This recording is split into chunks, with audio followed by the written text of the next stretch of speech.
3, 2, 1. Live from the Rob Christensen Radio Network Satellite Studio, it's Jim and Rob Overanalyze the Movies. Well, good evening, everyone, and I'm Rob, co-host of Jim and Rob Overanalyze Movies, and welcome to the show. It's the live video podcast for movie lovers like yourself and Jim and I, people who love to talk about movies as much as they love watching them, and perhaps more. Anyway, tonight we are going to be taking a deep dive into the Academy Award nominated Danish film Another Round, starring Mads Mikkelsen. I believe that's the correct pronunciation, but I'm sure folks will correct me on that one. But before we get into it, I'm going to give you a quick teaser on something I'm really excited about. And Jim and I will talk about it later during the show. But I'll give you a quick teaser.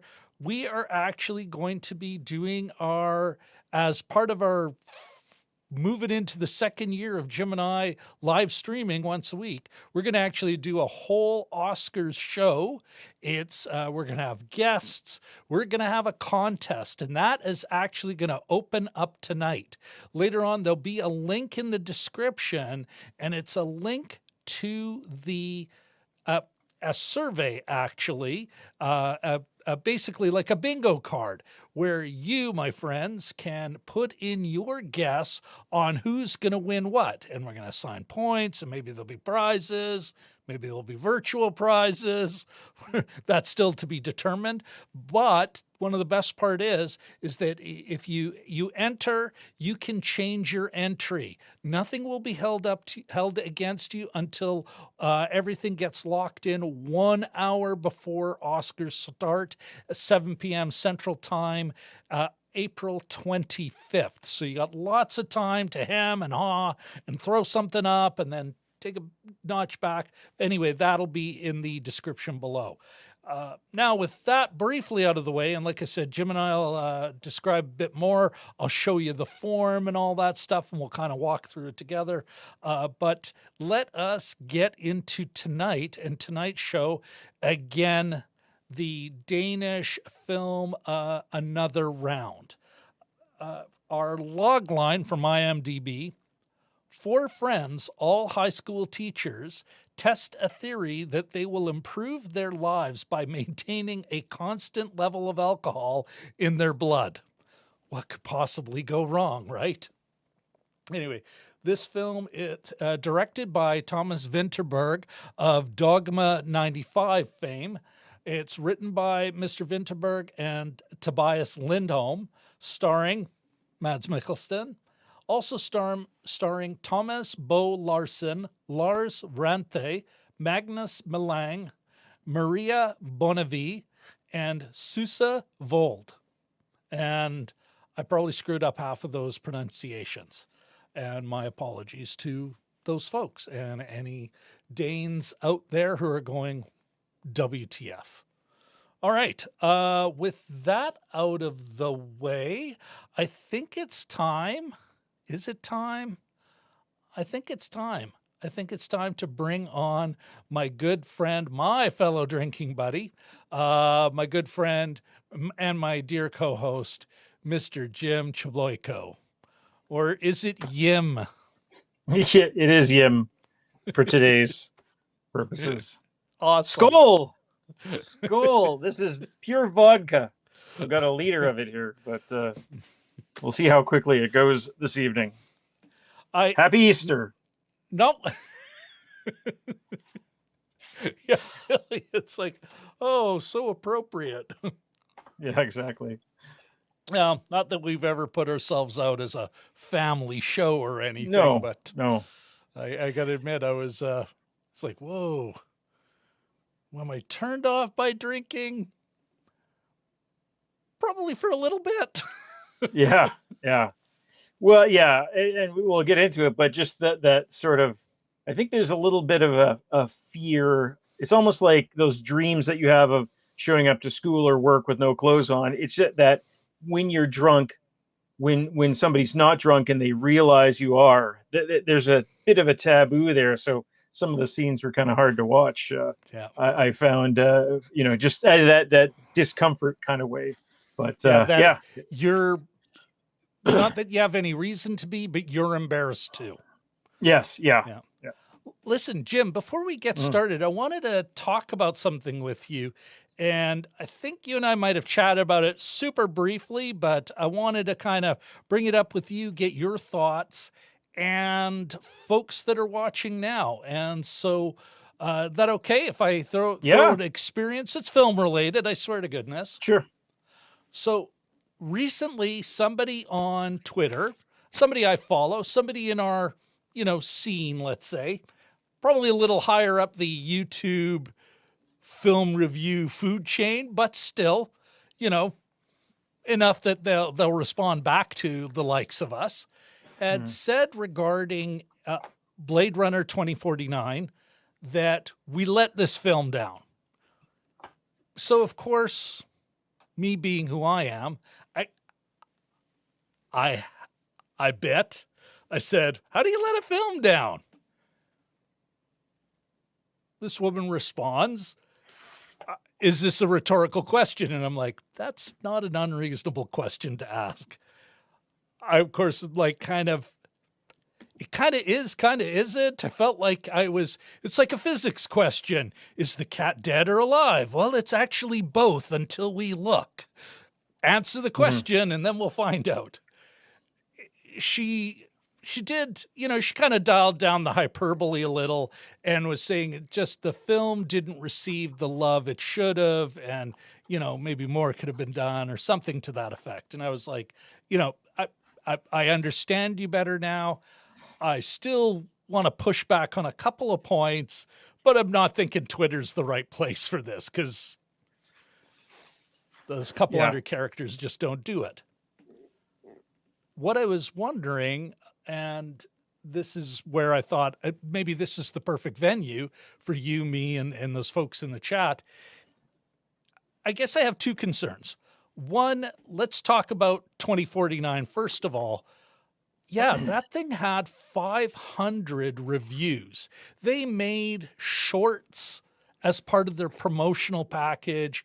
It was, I mean, I don't know about you. It's not like I wasn't, oh, what is this? Oh, there's a new Blade Runner out. I didn't see this coming. Who's this Ryan Gosling fellow? Dennis Villeneuve? Nobody's.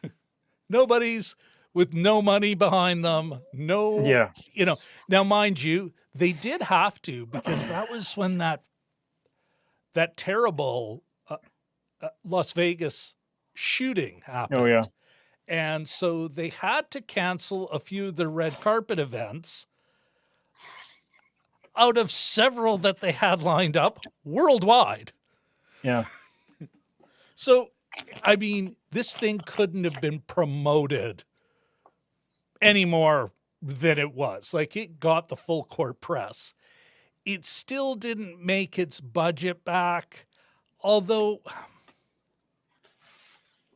but it's not due to lack of marketing, lack of positive critical response. It's like 92% fresh. There's, so like, as far as that film goes, I think it got the crowd it was going to get. I think it got a couple hundred million in global box office, which for a hard sci-fi, dark, kind of downer of a flick with, you can't call it an action movie. It had some fisticuffs and some shooting, but it, we weren't watching Star Wars here. I think it found about as many people as possible in that first market. And I half suspect, Jim, that the studio knew that. They weren't looking at this and going, they give it the full court press. It did come from a recognizable name to a lot of people, not everyone. It was almost 40 years old by then. Yeah. Still, I think the studio probably went, if we can get a couple $100 million here, and then we'll be able to sell it for a good nickel on the secondary market, the streaming services. We're going to do really well in Blu-ray because the people who like this stuff really like this stuff. I mean, heck, I was thinking about it, Jim. I held a dinner party and watched, as a part of my ramping up, held a dinner party, and then we watched the original cut, the theatrical cut. Me and a couple others, we went to an actual postmodern theory and Blade Runner book release by a local prof, of course, a rhetorician at U of W, University of Winnipeg, folks. That's hilarious. Yeah, it was like, I was into it.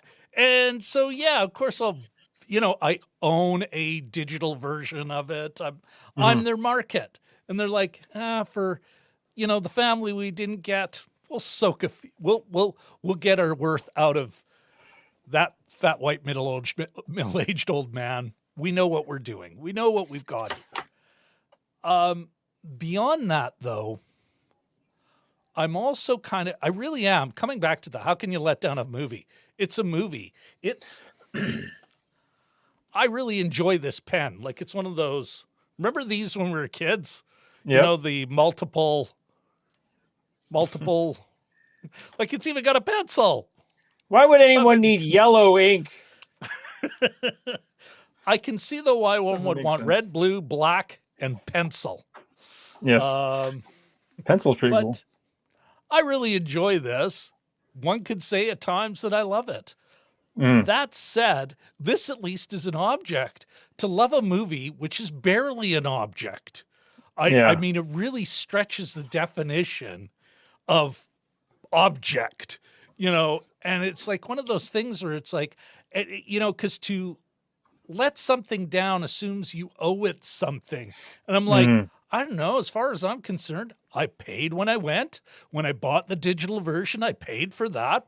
I don't know, a film shit after that. And so I was kind of, there you go. There's my whole spiel on that. What do you think? What do you think, first of all, about Blade Runner 2049?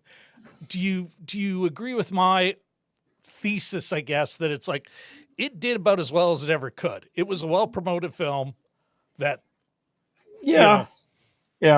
I mean, and it had no shortage of star power, and I mean, and these are heavily corporate products as well.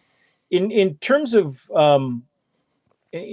how she put it, it's fun. Twitter's a funny thing because there are ways of phrasing things, right? There's the whole "hey guys" thing that I've just sort of cottoned onto, and that when you want to sort of drop some cool information. Hey guys, the arrow on your speedometer points to the side that the gas cap is on, or whatever, whatever's the rage that week. So I think this is, not to necessarily defend her. I think she probably put it, and poorly. It's just another way to say that it's underrated.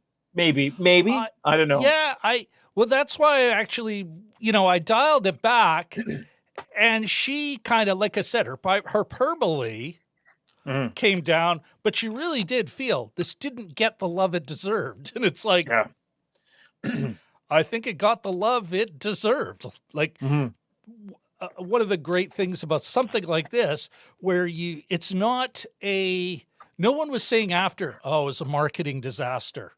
Yeah. Oh, they really hacked the film in the edit. No, it was a director's vision. I thought it was a good movie, but much similar to its predecessor, Blade Runner, which also wasn't some big blockbuster that blew records away. It did about as well as it could. Yeah, and I think so. There's two, and her phrasing of it is she talking about how it was received financially, and it's that thing that I've been trying to put my finger on a little bit. It's that, has it entered the cultural imagination? Does it have resonance, like cultural resonance, to the point that it should? Some do, and we can do a study of this. You look at the last 10 years of Oscar nominations, where the popularity of a particular movie peaks at a certain time enough for it to win an Oscar, and then nobody ever talks about it again, Yeah. and this happens a lot, and Which it, is fine for Hollywood. But like, oh, we that's got our max sales out of it. yeah, that's one barometer, and it also shows the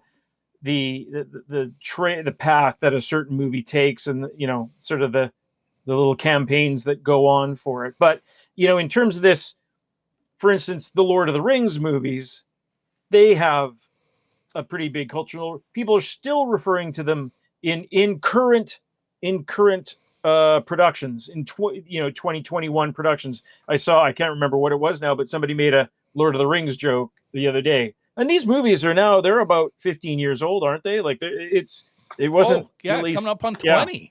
Yeah. So I suspect that's something that I've been trying to put my finger on in the last little bit, trying to gauge the resonance of a particular picture, because some fall off the map and others just sort of hang around, and you're just when you're flipping the channels around before you go to bed and you land on it, you're like, oh God, how can I leave now? Okay, I'll leave after the next scene. Okay, the next scene's great too. So I mean, I think it's I suspect it's something like that, but I'm not, regardless of how this we don't need to defend her or explain her or read her mind. Yeah. I mean, we can just read the text as text. Having said that, I think it's done about as well as it could do. I mean, that's, But here's the thing, like, if we could read the text as text, regardless of what she meant, even then it's like, you can say, I think about the most of us, any of us could say reasonably is, I think that's an underrated film. Yeah. Full stop. Beyond that, you really have to, like, one of the big tests of that cultural resonance, that cultural stickiness, that memeability, that long-term memory really is it's got nothing to do with you and I, got nothing to do with critical support. It really is unpredictable on a certain level. Like, it just is what it is. Either it'll happen or it won't. You look at, and it's funny, Jim, that I like the way you're describing that. We're talking older films and that. Some of our most successful shows to date, Jim, have been movies that are still remembered. And you look back, especially the last few months, Bowfinger, 2001: A Space Odyssey, these flicks that, that are remembered, that still have cultural cachet. These are the ones that, our people are clicking in and then clicking on our thumbnail because they want to know more about that film. They want to hear more of what maybe not necessarily what you and I have to say, but they want to hear more about it. They're hungry for the discussion. And I think, if you and I have talked about this, I'd love to do a Does Blade Runner Hold Up? Because we could dive into this conversation more about the film. I'm more kind of wondering, it's like, where does that desire,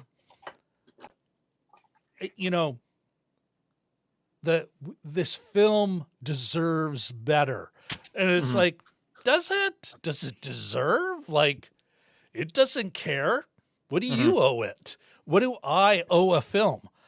I owe the filmmakers, and sometimes I feel the filmmakers owe me because I watched their piece of dreck.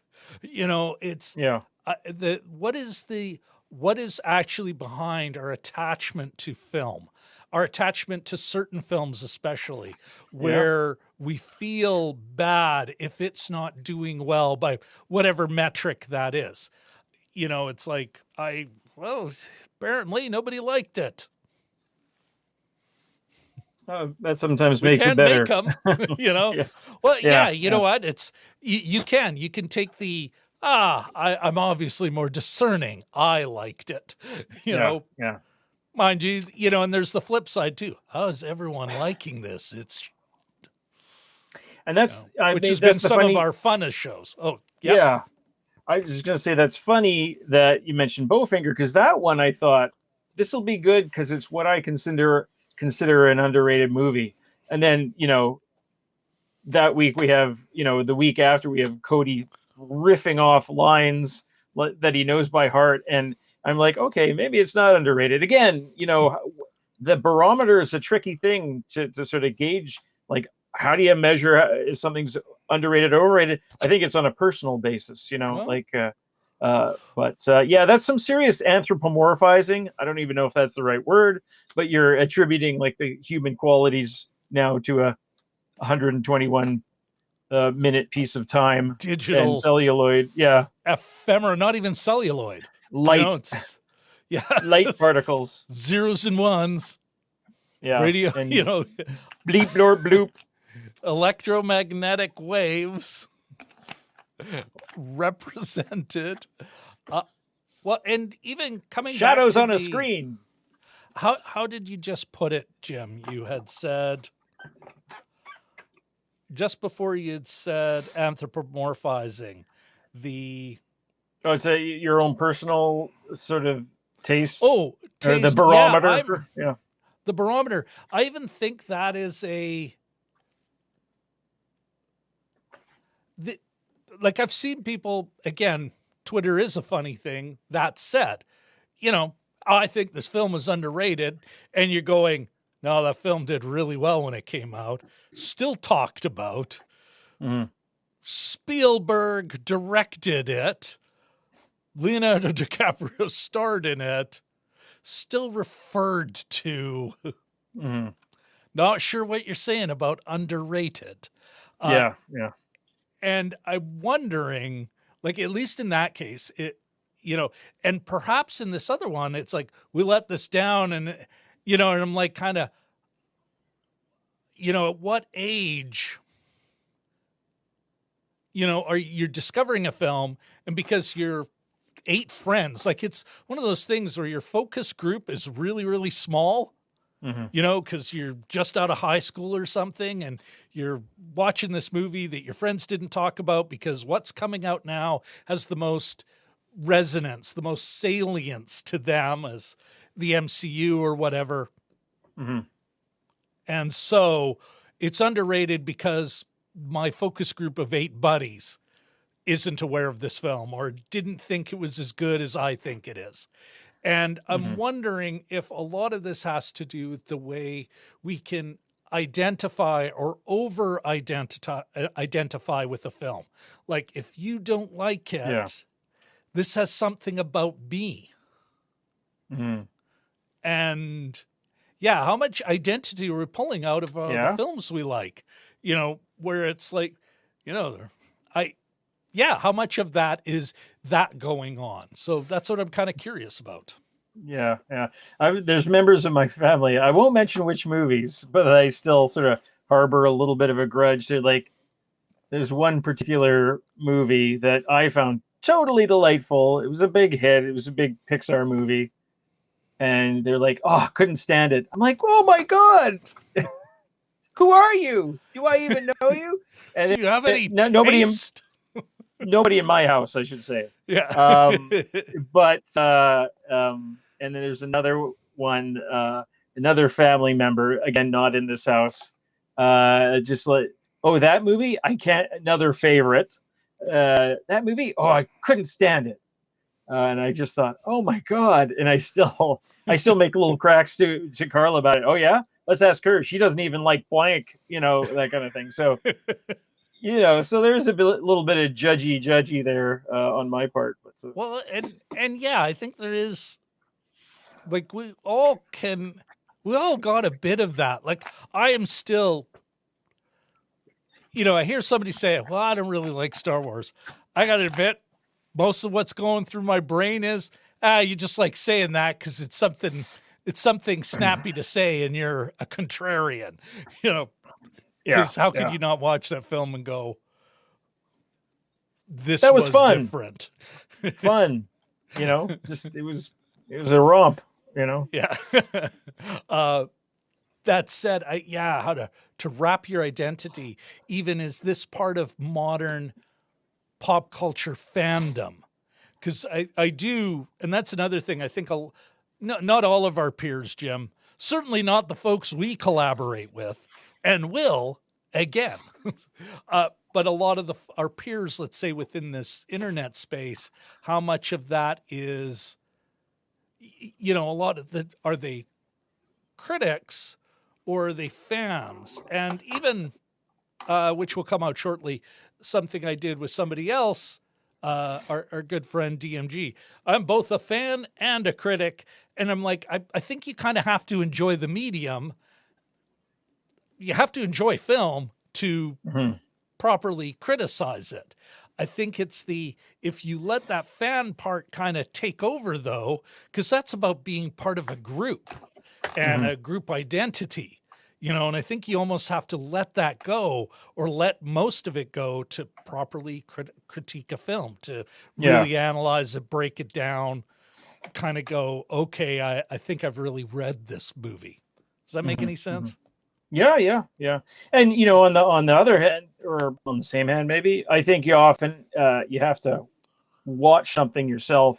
Even if it's been reviewed by 7 billion people, I think watching, because you never know, as something that everyone hates, you might love, or vice versa. And I think that's sort of another interesting aspect of it as well. Tons of movies that we've seen that I've been, that we've done.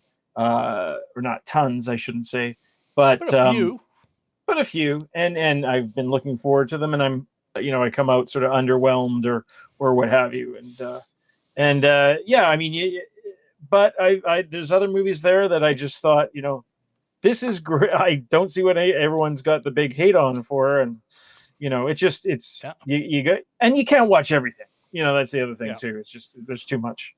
I wonder if what, and let me put this out there, you folks in the chat. And then I promise we'll get back onto our agenda. I wonder if some of it is we are now at a time and place where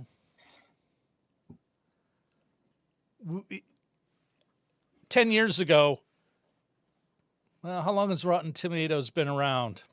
Ooh. I think 10 years, maybe around 10 years. I'm just thinking, when a lot of the time I was consuming film before Netflix took over, all these streaming services took over, I was talking about money. Am I going to rent this? Am I going to go see it in the theater? Reviews were a good way of kind of going, do I wait for it to be rented? Nowadays, though, I'm wondering if part of what we're consuming in a review, I know it's a big chunk of what I do now. I want to watch the movie first. Then I want to watch my friends' reviews, our friends of the show's reviews, other people's reviews, to kind of see what their take was on it. I have now seen it. How many reviews are people watching now that's actually, whether they're shopping for confirmation of what they felt, or they're just looking for a different angle, or to see if they saw something you didn't. But how many people are watching reviews after the fact? Because it's not like a review is saving us money anymore. Maybe it's saving us time. But for the time you pissed away on a review, you could have just watched the first 10 minutes and went, boy, this sucks. Click. Yeah. This isn't for me. Click. Is that? Yeah. What do you think of that? I think it has changed over time. I used to go, when I went down to the lake and my grandparents were still alive, it would be the summer, which, all the movies that would appeal to me came out, and I'd go through their newspapers that they'd gathered through the week and, outside of Kenora, and free presses and Winnipeg Free Press. And I'd like go through the movie reviews, because they would run not every day, but during the week. They'd have, it was that age, the 80s, when they would actually run movie reviews during the week to catch up with all the summer releases, And so whether it was Morley Walker or whoever, I would read it, I would go through them and just get up to date on what I needed to know. No, that, well, and that's, I do. I think you know what? I got to process that a little more, but I like the way you framed that and how that's changing now. Mhm. If I understood you correctly. Yeah. And now it's just, it's more of a promotional thing, right? They got to cover it as part of their arts and entertainment. But back then it was, people wouldn't know because they couldn't just go online. And conversely, if you saw something interesting late at night that maybe you didn't know anything about, we've spoken with this about this with young Sean Jackson before, but you'd have to go to the reference section at the library and look up, who's this Robert Shaw, or what else? What other movies has Sean Connery done? Or I don't know why they're all You'd have to have one of those Irish, but those big, thick Scottish or Irish movie guides Yeah. from Leonard Maltin or something. Yeah. Yep. And then just leaf through them and look for what you're looking for. They were great. They were great books, but yeah. Yeah, you did, but that it's driven by that person's taste and their particular view and what they got a chance, they and their support writers got a chance to see. Quick note on what we're talking about. Rotten Tomatoes launched in 1998, so it was off by a decade and crazy change. So that's way before I would have thought. Yeah, I thought it was. Well, some of the time gets more and more compressed in some ways. And we're like, that's been around since, 2008. Never mind. Jesus. Felt like forever. Okay. You know what? With this, though, I think it is time. And thank you very much, Richard L., for chiming in on when Rotten Tomatoes launched. I think it is now time to, why don't we first say hello to, got a lighter chat, so it'll make for perhaps a more intimate conversation. But let's say hi to Richard and Katie first. Hey, guys. And this is thinking of you two. I think let's put on some smooth jazz. I think it kind of fits my whole bar motif and... Yeah. Well, we'll talk about the film. Nice background. Shortly. Thank you. Okay. With that out of the way, Jim, let's get started. Sure. You know what? Would you mind if I gave my first thoughts first? Go ahead. We will not make this a habit, folks. Don't worry. Jim, for myself, and it's just I really wanted to get this hot take in there. I enjoyed this film. At the same time, I always felt like I was in a bizarro City Slickers world where you've got these burnt out folks, but only from a European perspective would it be the children of high school students getting their parents together because they think their teachers are slacking off. I'm especially enjoying the fact that Jim's doing housework as we're... No, I was getting my book out. I had some thoughts to write down. Anyway, I enjoyed that. I also enjoyed the fact that, a Dane solution is, what we need? We just need more drinking on the job. And I felt like I was watching City Slickers, that middle-aged man burning out, has to find his mojo and picking the worst possible way of dealing with that. And I was like, this is kind of ridiculous. I'm going to enjoy this, even though I think, this is not going to end well. And I was partially right on that. What about you, my friend? Well, I wrote down my first thoughts, and I'll try to. I usually veer away from them dramatically, so I'll just read it out quickly here. Another round is called Druk in Danish, which may be a more appropriate title. The hook of the show, in that the four main characters are it's not really a wager; it's more of a scientific challenge. They're attempting to prove again if being manageably drunk during the day, a la Ernest Hemingway, can improve their lives. It's an intriguing hook, but it isn't just a treatise on addiction. I think there's aspects of midlife crisis probably a little bit about privilege. Maybe it's just about, and I've seen this a lot lately, just mediocre dudes. And these are often movies made by men. Maybe it's also just about taking life for granted. The engine of the movie, though, I found was Mads Mikkelsen in a role that he's probably done a lot of, but we aren't accustomed to seeing it. And it's I have a Doctor Strange thing in a bit, but and during the movie's climax, I don't think we've hit the spoiler zone yet, but he gets to show off another one of his talents, and it's like, are you kidding me? Is he a anyway? But it's subtle, it's low key, even at its most dramatic. But, and I'll end this in a rhetorical question: is there enough heft here for an Academy Award? Oh, Ta-da! good one. Nice way to end on that. Okay, Jim, let me ask you quickly, though, notwithstanding the Academy Award, maybe we'll answer that question at the end of the show, what we think, if it is or isn't, notwithstanding the other players in the category. But let me ask you this: is it worth our audience's time? Did we steer them wrong when we said watch this for the show?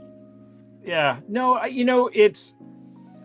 I was so thinking that's a about yes? this today. Yes, but I was. Oh, if not for, and I'll ask you this, we'll talk about it later. If not for Mads Mikkelsen, if he wasn't in this, would it still be worth your time? As in its current form, I think yes. Okay, I agree. And you can ask that question of me maybe when we're talking about performances or something. Sure, yeah. But yeah, I think I enjoyed it. Held my attention. Yes, so it was worth my time, and therefore our audiences. Yes. All right. Okay, Jim, then with that out of the way, I think it is time. We got to let people know we're moving into the spoiler zone, everyone. We are. So everything after this, that just little teaser Jim gave you when he was talking about his first thoughts, he will now, maybe not right this moment, but it'll come up. All right. Why don't let's talk about, I'm going to say the look and even the sound, but we'll take it in order. The look. What did you think of the look of this Dogma 95 movie? I'm not saying it's actually to the strict rules of Dogma 95, but you can tell what I'm going to talk about shortly. Anyway, what did you think, Jim? I think, I know the basics about Dogma, or I think I understand the basics about them.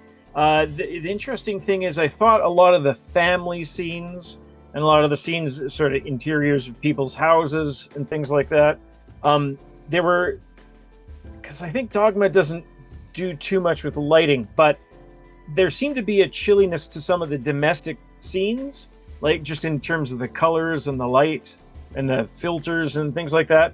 And it's when they were getting drunk, like there's a few lovingly crafted shots of that really interesting drink the red drink with the round ice cube that they had. That was apparently solidly, I think it was based something like jazz musicians had created. I can't remember what it was called, but I thought, oh my God, I want one of those right now. But, and sort of initially when they're getting drunk, there's a few scenes when it looks a little more, it's lit, the colors, it just comes across as more convivial. So I was sort of, wondering how the Dogma thing fit in with that. But how about you? What did you pick up on? Absolutely. It did fit that Dogma 95 aesthetic. And I read a lot of it when I was getting into it. Natural light, handheld, they natural or practical light. Like, the whole idea is not to get bogged down in the technical aspects so as to allow your actors to do their thing, for the director and the actors to work out blocking that fits a real location. As minimal set dressing as you can possibly add. Go find real locations. that kind of thing. And I am oversimplifying it grossly. I will put a link to the Wikipedia article on the Dogma 95, but it was like it's one of those things European filmmakers do, or would do. Both Danes, Lars von Trier was the other one, and Thomas Vinterberg, who started this movement. Like, they set a manifesto, like, very, for all its naturalism and everything, it's a formalist kind of thing. It has explicit rules. I'm not saying this is a Dogma 95 film. I'm not sure it would 100% qualify, but even, their use of music, a lot was in a way to cheat in, music. They used music. It was practical within the scene with choir and all that. When he's closing the windows, there's an interesting scene with the choir director, and he's closing the windows to sneak a drink, of course. But you can tell, like, that camera's doing the best it can. They are not giving that camera any help that didn't come in the camera body. It's like, well, you know what? People will just have to figure out when you pull the curtains drawn, it's going to be dark. No fake moonlight, none of that BS. It's very, in the film days would have been film, but it's grainy and or noisy. Yeah. I'm not sure if this was shot on film or not. I don't believe it was. Okay. Dogma 95 never had a problem with video cameras. So, I thought it fit that look, and still, and maybe in a way showed that you can do it. That you don't necessarily need to create reality. You can just go find the reality you want. A little bit of schmutz here and there, and a little, I'll put one thing there. But, then it'll be me, the director, and the actors doing their thing to make the scene interesting. So I thought it was a pretty good representation of that supernaturalistic style of filmmaking. Yeah. While at the same, formal style of filmmaking.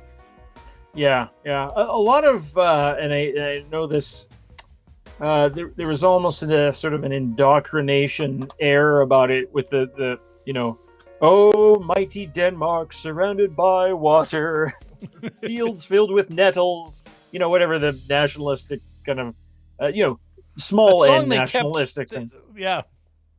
And they kept on going with that. It was sort of a, sonically or aurally, it was a nice little key, like it was with the kids singing. If you remember at the start, they were singing it poorly, and then he got them to, he sort of coached them to sing it better.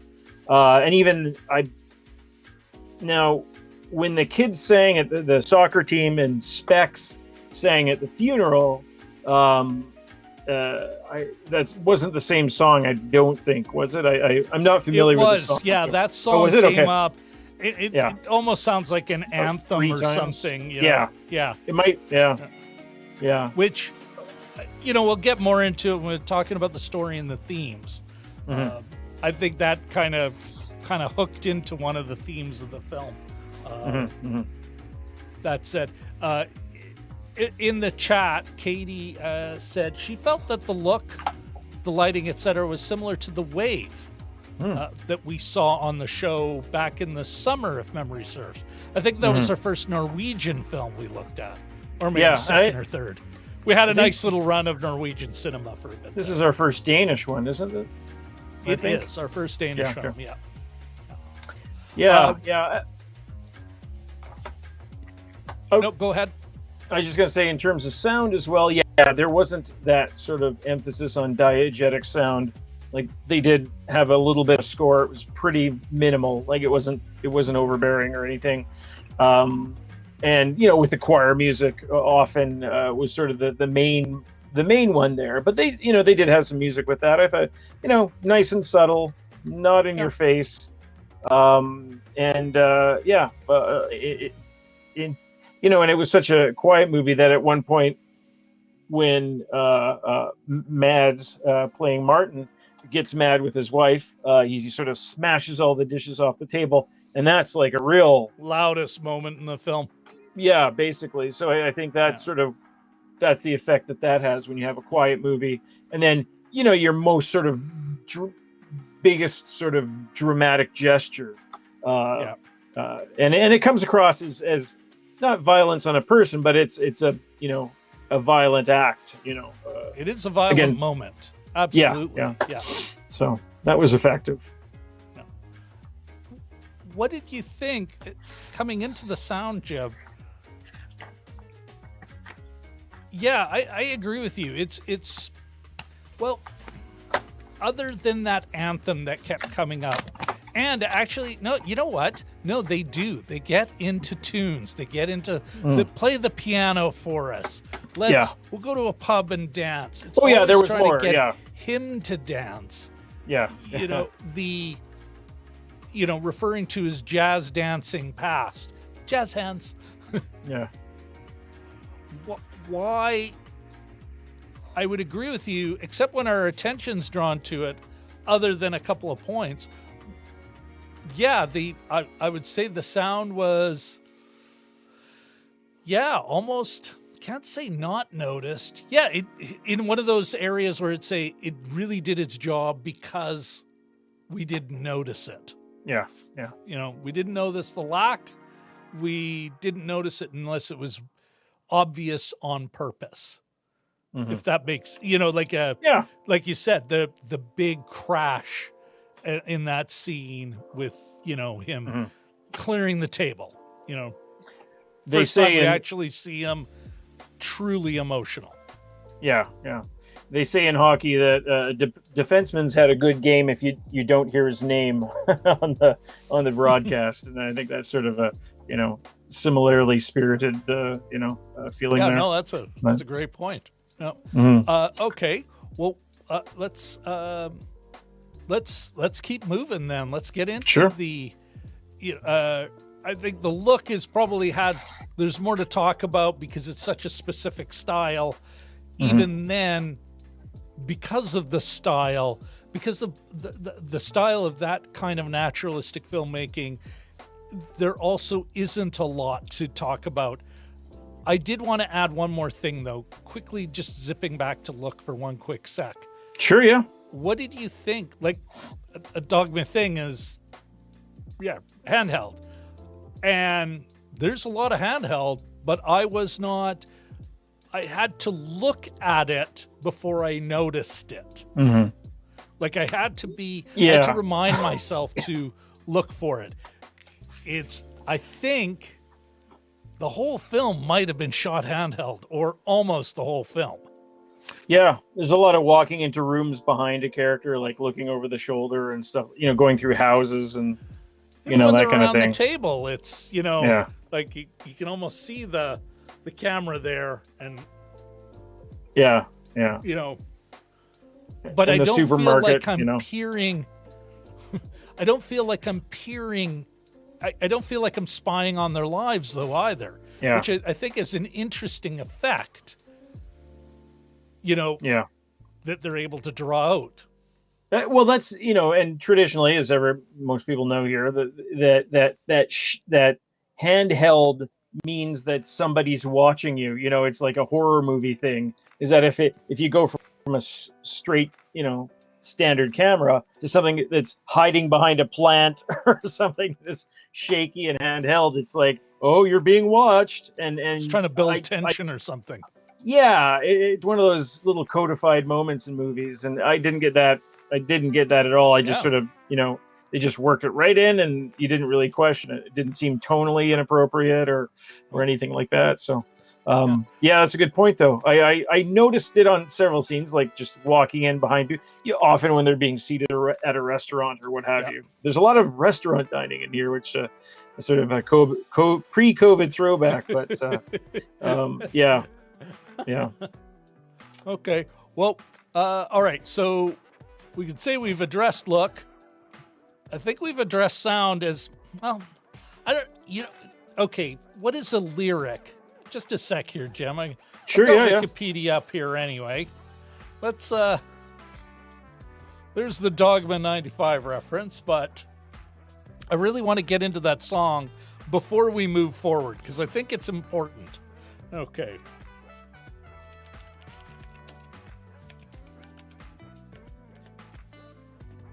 Hopefully, yes, this is the one we wanted. Okay, production.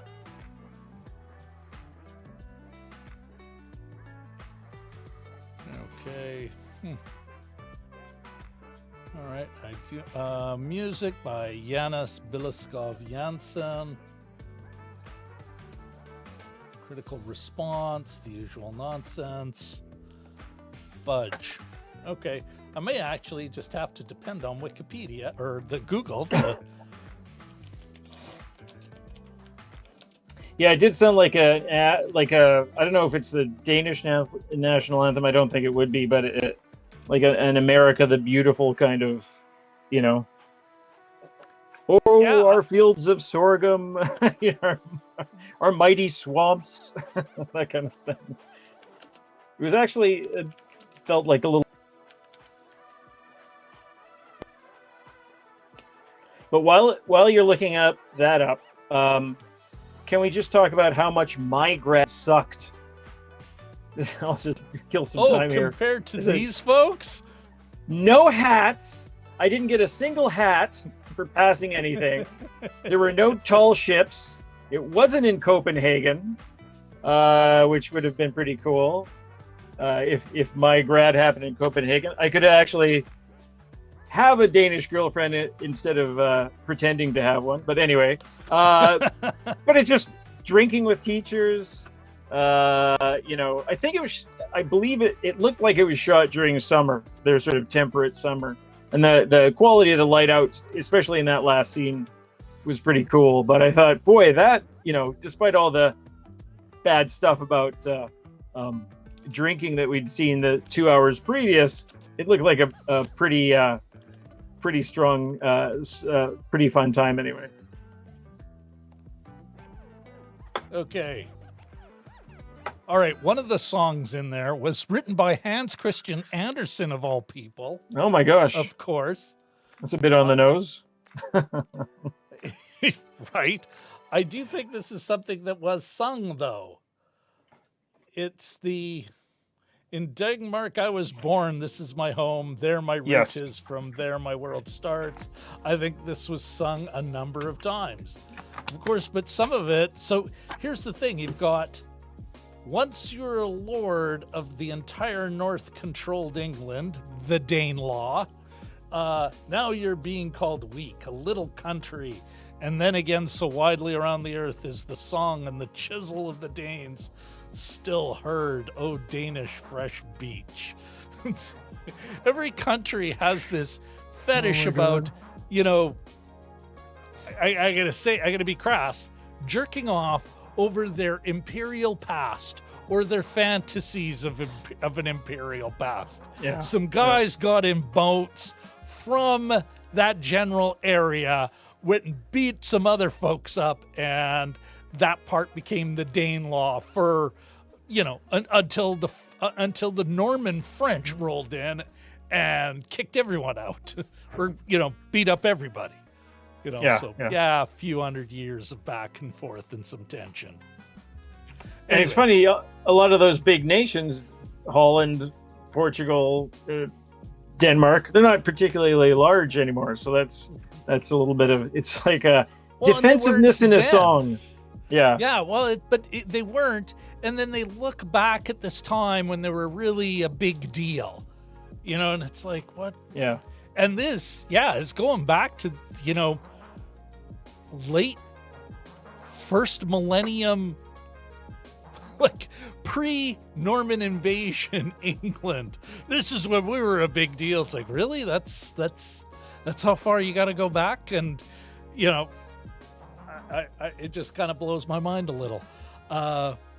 Okay, enough of that. We've talked about the sound. Let's quickly check in on the chat. Oh, we do have a couple of items in the chat we should look at. Sure. Okay.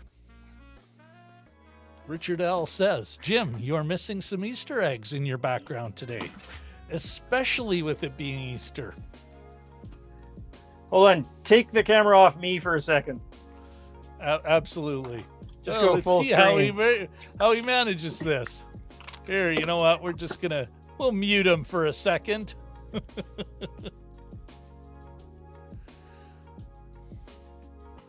Oh, he's even bringing in. I'm gonna dime him out. He's even bringing in.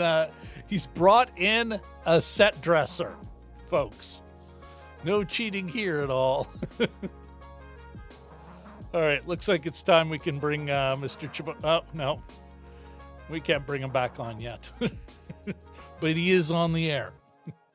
Anyway, in the meantime, I will. Katie Fowler enjoyed the Sissy Strut song feature. It was a nice. Yeah, I don't think we're given the sound, maybe the credit, the soundscape, including the soundtrack and the songs they chose, enough credit, because even that last kind of jazz beat that was going down over the credits was just awesome.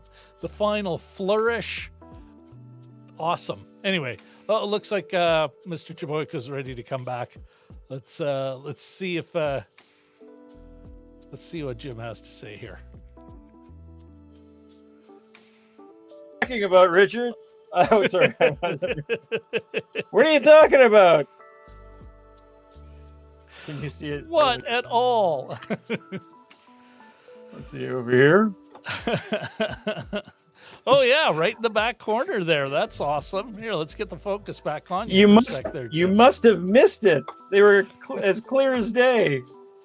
I always saw those. Whoa, there's another one. How did this happen? Must be TV magic. It was the filter. All right.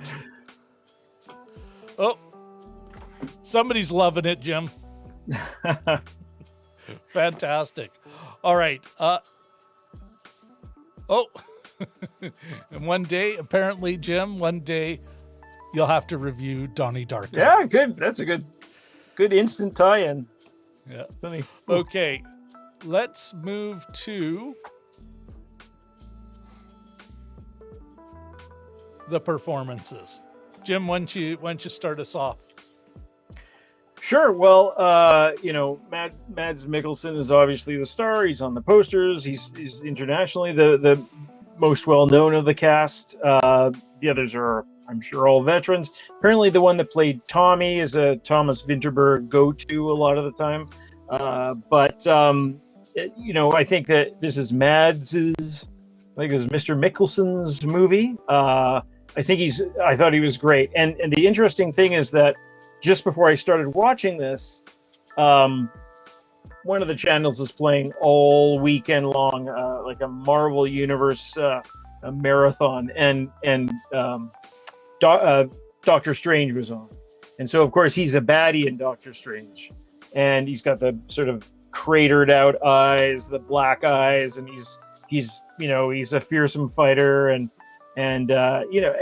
we of course know him from Casino Royale, which was, I think, what's his face, the current Daniel, what's his name, the new Bond. Anyway, Daniel it was Craig. his first. Yes, yep. Daniel Craig's first Bond movie, which I thought was one of my favorite Bond movies, actually. So he plays these sort of larger than life figures. Who he was also Hannibal, and for me, and this is all just from my perspective, he's playing this low key. One reviewer sort of called him, or did call him, mousy. He just played this kind of like this. You mentioned City Slickers, right? So he played this kind of like, yeah. I just want you to get your smile back. Yeah. I just want to. What was it? The City Slickers to get your smile back. Get your smile back, and he was just and not engaged. And he wasn't making good radio spots. Yeah. People are having car accidents. Was that City Slickers? Is that? Yeah, he was a radio ad man. Oh, okay. He was booking bad ads. So his boss was like, yeah, take the time. You need it. You don't have your mojo. Good recall. Yeah, I had forgotten that. But so he's to see him low key and sort of drawn out and unhappy. There was once the dinner scene when they get together for Nikolai's birthday, which is one of the 4 friends. He starts tearing up almost immediately, and they're like, "Dude, what's wrong with you?" And then they get a few drinks on them, and everyone cheers up, and like he's really got sort of this thread of tension through, like a thread of sad tension through him right now, and the to watch him go from that to the sort of slightly more confident, more fun, boozed up, day drunk. Got a buzz on. It was kind of, and as these things usually are, it was kind of fun and a little bit addictive in its own. Like, it's the feedback that he got. Like, the kids were happy to see him, and he pulled the sort of the Hitler trick on him with the Franklin Delano Roosevelt and Churchill and Hitler. So, it was fun to watch him, and he sort of got something from their energy, which right? all those anecdotes were about supporting drinking. Yes, yeah. The whole, virtually every one of those anecdotes was the teetotaler is not to be trusted. Through the lens of how you consume alcohol. Yeah, exactly. And then let's not forget that the start of the movie, they had that little montage of the kids doing that running around the lake thing, right? So big drinking game. Yeah, where they have to run a little bit of a mini marathon while drinking, and they can't get sick or they'll have points deducted. Who came up with that banger? But anyway, it's a drinking game. Like, yeah. It's just it's the best part. Not written. Yeah. Just what do you do? Like, actually, from some of the backstory I understand from my research was it, notwithstanding her tragic death, before the film, and even some of those kids or her fellow students, it was her Vinterberg's daughter, Ada, who was telling him about, youth drinking and youth drinking culture in Denmark, of all places. Yeah, England, it's a different thing. I think it's a different thing, over there than it is here. I did look up, like when I mentioned in my first thoughts, that the Danish title is Druk, which I don't think is just drunk. I did a little bit of research, real quick research before we came on air, and it refers to the act of going drinking, like with that purpose. Yeah. And one website even defined it as binge drinking. So I guess there's a sort of a built-in, going on a drunk, an implied meaning. Yeah, exactly. Like specifically to do that. So, but anyway, so the performance, like, he was great to watch. Him was fun. And then basically he was sort of just floating through the world. Then they started this thing out, and then he reaped the benefits, and then the consequences sort of rushed in. And so it was the downslide, and then at the very end, there's a joyous moment for him where he is allowed to dance. Surprise, surprise! A guy who looks like that, it was also a professionally trained dancer for 10 years in Denmark. His wife's a choreographer. Full head of hair. What do you have to be sad about? But anyway, well, the fact that he can deliver sad. Yeah. Here, let's quickly just say hi to Shashank. Shashank, woo! I like the way. Sorry, Shashank. There, I hit the wrong one. My apologies. Yeah, what the hell? Let's give him another one. Shashank, woo! I agree with you, and maybe it's time for me to answer that question, and I'm going to give you a qualified yes. Would I say this is worth your time without Maz?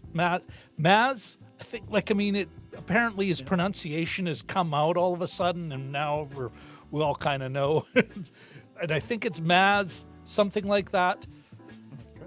But Mikkelsen, it is about that character. So whether it be him it definitely does have to be someone with the ability to deliver actually a pretty wide range, like quite a dynamic range, like from guy just floating through life where his own students are saying, I think you're phoning it in, man. And then he's the petty jerk who says, well, you're always facing the phone. That he's starting to have fun as he's drinking, but he's still holding back from his wife. Like and that it's only when he's stone cold sober after he's gone through this arc that we see his emotion and what he's obviously angry about. Because boy, like my first reaction, and this is just because I've seen a lot of movies like this, I was like, wonder if she's sleeping around with someone. Certainly seems to be working nights a lot, but you get caught up in the movie and it's not obvious. They're not giving, big loaf-sized breadcrumbs. So when it does come up later, you're still kind of, whoa, getting real here. Yeah. And this is where I'd say, not only do you need a guy like, you need somebody with that ability, everyone else has got to be able to react against him. And I think everyone did, actually. All the key supporting actors, the other teachers had enough to work with. The kids are actually remarkably good. Yeah. In this. Like I do, I found them convincing enough. And his wife is fantastic, Maria Bonnevie. She is outstanding in this. The rich wife is great, even as she just looks more and more disheveled as her marriage is falling apart. Versus Nikolai, who's, I think, he's destined for divorce because I don't think he learned any of his lessons. But no. And the fact that I'm talking about him as Nikolai, I think kind of is a testament to the fact that everyone brought their A game. But you're absolutely right, Jim. If you didn't have a great player at the center to hold it all together, to be drifting through life, then kind of having fun, then having way too much fun, then exploding with honesty and violence and frightening violence, if it wasn't for him, you'd have to find someone else as good. And there's not a lot of them. And he did. And it was interesting, yes, for a handsome guy with a full head of hair. Tall, fit. He can dance. He actually dance moves in his 50s. He actually delivered schlub pretty well. Yeah. Well, he's got the flannel button-down shirts and stuff, but at some point too, I was wondering if he was, and this is just a minor thought, but I was wondering, is he miscast? Is he like too handsome for this role? But it's not what you look like. It's who you are. Yeah, exactly. I just sort of had it in my notes, but so he's, again, I always use the phrase engine, the term engine, but he is the engine that sort of powers this, not sort of, but definitely powers this movie along. And the others, they're up to the task. The guy who played Tommy, who is the gym teacher / coach, who really gets into it. He there's a couple interesting things. Just you were talking about their conversation about, are you with somebody else? Are you seeing somebody else? She doesn't actually, and this is a script thing, but she says, it's that improv game where you answer a question with another question. So it's like, are you sleeping with someone else? And she said, did you expect me to wait for you? Are you having fun with someone else? Oh, yes, yeah. Are you having fun with someone else? Yeah, good point. And in a pointed way, because she doesn't think he's screwing around. Yeah. At no time does she think it, and we see that. You're not really at home. You turn to others for your fun. You're having fun with your friends. And he said, are you having fun with everyone else? And did you expect me, or did she say I couldn't just wait for you, or I couldn't did you just expect wait me to for wait? you. Yeah. Okay. Yeah. So it wasn't a question, but and you don't have to wait for me. And he's not even drunk then. He's just being a... Well, and it's interesting at that moment, this is also a nice story beat, but it really delivered well. He's doing the same pissy, what about you? And it's not really my fault that he was doing with the students at the beginning. Yeah. And he was, just as he was sleepwalking through his career, he was sleepwalking through his marriage. And when he was getting challenged on it, he was going, yeah, but what about you? Like a Trump. Mm-hmm. No. Yeah. And it's super often real, because we've all been there where we've responded in that defensive, I want to get it. Well, maybe you haven't, Jim. Like the way you're kind of, we what? I have behaved that childishly. Oh, I think everyone has. I'm classy that way, and then I can admit it. It's almost that thing where the person, the person who realizes the complaint about them is right gets more angry. The angrier you are, the probably, not in every case, but probably the more accurate the criticism is. You're just like, I've had enough of this. I'm out. It's pressing a button. The I'm more going to smash some dishes. Yeah. Throw some dishes around, and you don't have to wait. Well, it's a get out. It's like, I'm not leaving. It's like, yeah. And the other thing too, and I was going to mention this, and Katie had just popped this comment up. She just said they played drunk well, and I think they didn't really turn to the standard kind of, hey buddy, how you doing? They almost didn't slur their words, but they were physically, it almost looked like they had like some physical disability or something, like looseness, that very loose, an unnatural looseness.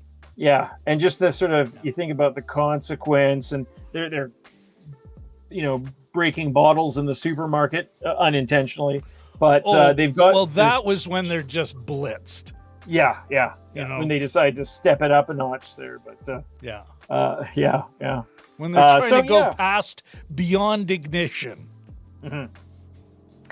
Yeah. Yes, I like all the little, and it's funny too, the screen, whenever they had text on the screen, it was always the same black screen, the same font, whether it was a text or and they were, good for them. They were scientifically like, let's document this all. I don't know if they thought they would publish it without the school finding out, whatever. But, it was always that same sort of, I don't think it was Times New Roman, but it was the same font.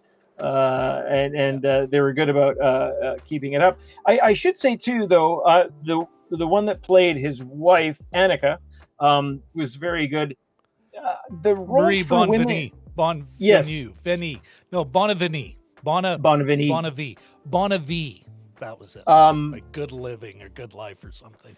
Anyway, I found most of the she was a little cooler than I think the three main women. I might be off here. Was Nikolai's wife, Annika, which is Martin's wife, Mikkelsen's wife, and then like the head of the school, the principal, and most of them were sort of Wold. Yes, a little bit kind of finger waggy, and so I there wasn't a lot of. But there wasn't any other, like you had the principal going. Yeah. Do I have to do something here? Yeah. But what is she supposed to do? But be a principal, finger wagging to her staff. But there was no, and this I think it's so, and I've totally missed this, folks, and I'll blast through them quickly. It does not pass the Bechdel test. It really is about four guys and the women they hurt. So kind of retrograde in that respect. It would not pass. It wouldn't get a reframe stamp. And Jim kind of hinted at this. I would say, it's not. Now, it's kind of tough when you look at Northern European countries. Their social democracy is so strong. So, even folks who are, it's a big fat middle class there because of so much public, just so much redistribution of wealth. They have rich, they have super rich, but they're not super rich like a North American super rich person is. So they live lives that you know, it is. She's works nights and something, so she's a worker, not a lawyer. I think it was I would think nurse maybe or something, or doctor. That was kind of my assumption. I shouldn't assume nurse. Yeah, I kind of assumed nurse though, because they felt like they had a working class vibe, but of course it's Denmark, so you know, well, I'm a teacher, I'm a nurse, and they're living this great Northern European, this fat middle class life. But I'm not sure we can call that class consciousness. You know, they do, like Nikolai's like, oh, my wife's loaded because she's from a rich family, and you can see it in their house. It's overlooking water. Like, you know, there's a status bump there. Anyway, what else? Bechdel test doesn't pass. Reframe, class conscious, no. Union, of course it's a union-made film. It was shot in Denmark. Yeah. There'll be no non-union bullshit here. Anyway, sorry, Jim, I cut you off there. Yeah, no. Talking about women characters. So the lead guys, I actually like the Peter character. The more the movie got on, it sort of gave him more to do. He was the choir director. The Nikolai guy was a little bit sort of feckless, I guess is the word. He sort of was just, you know, he seemed to be a bit of a boy child or a man child or whatever. And then you had Martin, and then you had Tommy, and so I really the Tommy guy, who's the one that, you know, spoiler zone, meets his end. And I want to ask you a question about that. He's the one that dies. He goes out on his boat, and did he fall off his boat, or did he unanswered? But he jump? He didn't put his, you know. Oh, and I think jacket on. Let's wrap up. Let's wrap up performance then. Sure. And then we'll move into story, because that's what we're getting into now. Yeah, Jim, I'll just repeat what I said before. Yes, Matt, the Martin character is the engine. It is about him. That's what the movie's in its core is about. Everyone else is kind of us traveling through his world and part of it, but it is about him. I don't think, though, it just needs a Mads Mikkelsen. It could just somebody as strong, and all the other players have to be strong too, or he's you know, bouncing off a brick. You know, it's like, oh well, sure wish somebody knew how to play tennis with me instead of me just bouncing it off this wall. You know. And what about you? Can you wrap up? Yeah, sure. I just going to say it ends, of course, in him doing a big dance sequence. Not a Bollywood style dance sequence, but it's sort of, you know, with the graduation, so you could sort of argue that it fit in. But I thought it was quite, like, it was that sort of exclamation mark at the end. A little bit of a flourish, yeah. Like he's going to get back together with his wife, it looks like, and the kids are all graduating, and you know, he came through as a teacher. But did that work for you? He reestablished his relationship with drinking. You know what, Jim? I don't think I think that's a story question. Did it work? Yeah. Okay. Does that end scene work? You know, it's a great performance, though. Yeah. I agree with you that it's a great performance. So let's catch up. We've got a couple of chat items. First of all, Katie says, going back to that, you know, we've reached that midpoint where now it all goes to shit. You know, Katie says, I laughed out loud when the four of them upped their drinking game and were totally sloshed at the store trying to get fresh cod. Then went fishing for the fresh cod they couldn't get. You know, because of course they couldn't. Yes. Of course it's going to turn into a mess. And then, of course, they say, screw the cod. Let's just go and continue to drink like assholes. Yeah. Okay, Shashank has to go eat breakfast. He will be right back. Good to know. The Richard L says, you get a sense teachers are paid a decent salary there. Yes. Yeah, yeah, that's why it's kind of hard to talk about class consciousness in some of these movies where we're not as familiar with the culture. Although it could have been a Canadian movie in some way. Our middle class ennui. I could have been a really big deal with a PhD instead of just my mere masters and healthy children in a lovely home. The teacher pay in this case, if you remember Mean Girls, Tina Fey is a teacher in that, and she's got a part-time job at the mall on the weekend because she doesn't make enough money, right? So, I don't think that's something that concerns Martin and company. Lots of American teachers are making $35K a year USD. Oh yeah. You know, like how you're not raising a family on that. Nope. No, you're not. Yeah, you're working your summers as well. Yes. The time at which you should be able to just kind of unwind and go, wow, I'm not babysitting children right now. Yeah. Yeah. I don't know how they do it. Okay, there are a couple of items from Richard and Katie I'm gonna save for when we get into story, or maybe I'll just use it as an opportunity to start us off on the story, Jim. Sure. No babies harmed in this movie, just embarrassed with pee scenes. Yeah. And Katie does say this. Passes the baby test. They only got occasionally cranky. You know, Yeah. As babies do. Actually, heck, even their kids, these children are, and that's the soccer team kids, the Specs kids, they're all sort of stoic like their parents. Yeah. And Specs turns out to be like a scorer, like he's a forward, of course. He gets the big goal or whatever. But I half expect there to be another round spin-off involving the cute soccer team and with Specs as the captain. But I want to add something to Katie's test. You know, her baby in peril test, which seems to happen in a lot more movies than I realized before I started noticing this. Vomiting. There is vomiting in so many movies, and I think we should keep it in mind along with the baby in danger. Let's see if there's any vomiting scenes, because it happens. Not that I take any great pleasure in it.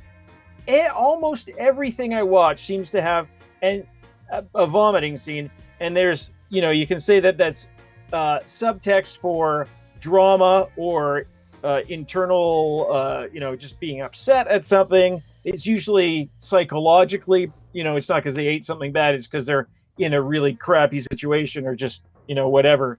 But I've seen it about 3 or 4 times this week, including this movie. Of course, it's about drinking.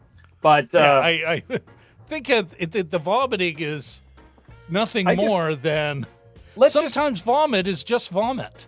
Yeah. But sometimes vomit is just related to the 40 ounce of hard liquor you've consumed over the course of the day.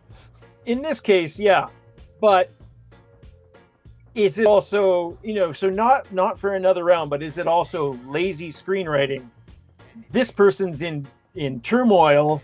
They need to vomit. Anyway, so let's just keep an eye on that for the future. Not necessarily a trope, but a component of a trope there. Yeah, that's something worth, like you say, Jim, keeping an eye for. I think that's a great idea. It's not really a baby test for... No. But it's of that... It's of that ilk. No, it's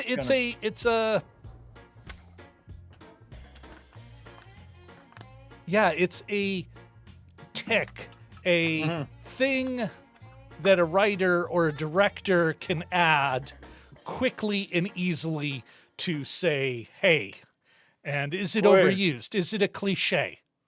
This character is really going through something. Yeah, you can tell because they're did you see that vomit scene? Anyway. I'm actually wondering if it's more like, Jim, a thing, especially with babies. Oh, and then the baby threw up. To really say to everyone watching, boy, raising children is hard. And how can we make the scene even more of a pain in the you-know-what?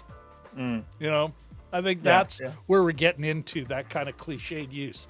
Richard L. chimes in on this. Vomit, an easy way for movies to show someone feeling nausea, sickness, disgust. Just like soap operas verbalize everything to show emotion. Ooh, good one, Richard. Yeah. That's witty. I apologize if anybody's eating there, so that's including Shashank leaves to go have breakfast. Yes, so, okay. You know, okay, Jim, the story. What did you think? I thought it was kind of a pretty classic. Yeah. We had our setup. We had our call to adventure. Hey, let's drink. A little bit of a test, and then, let's do this, but we have to write it down. You know, even that way of referring to the experiment has ended here due to terrible negative social impact, risk of alcoholism, you know.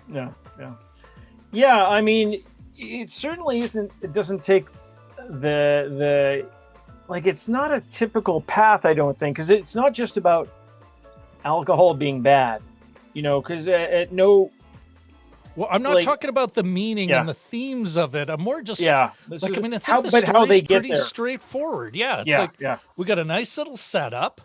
Hey, he's kind of bummed out, and then this idiot, one of his the idiot friend, comes up with an idiot idea. He gives a little test because he's so desperate. It kind of works out enough that they decide, fuck it, we're going to do this. And it's right at the end of the first act. It really is the hook into, you know, because he tries it that once, and then when they get together, I'm like, oh yeah, we're half an hour in.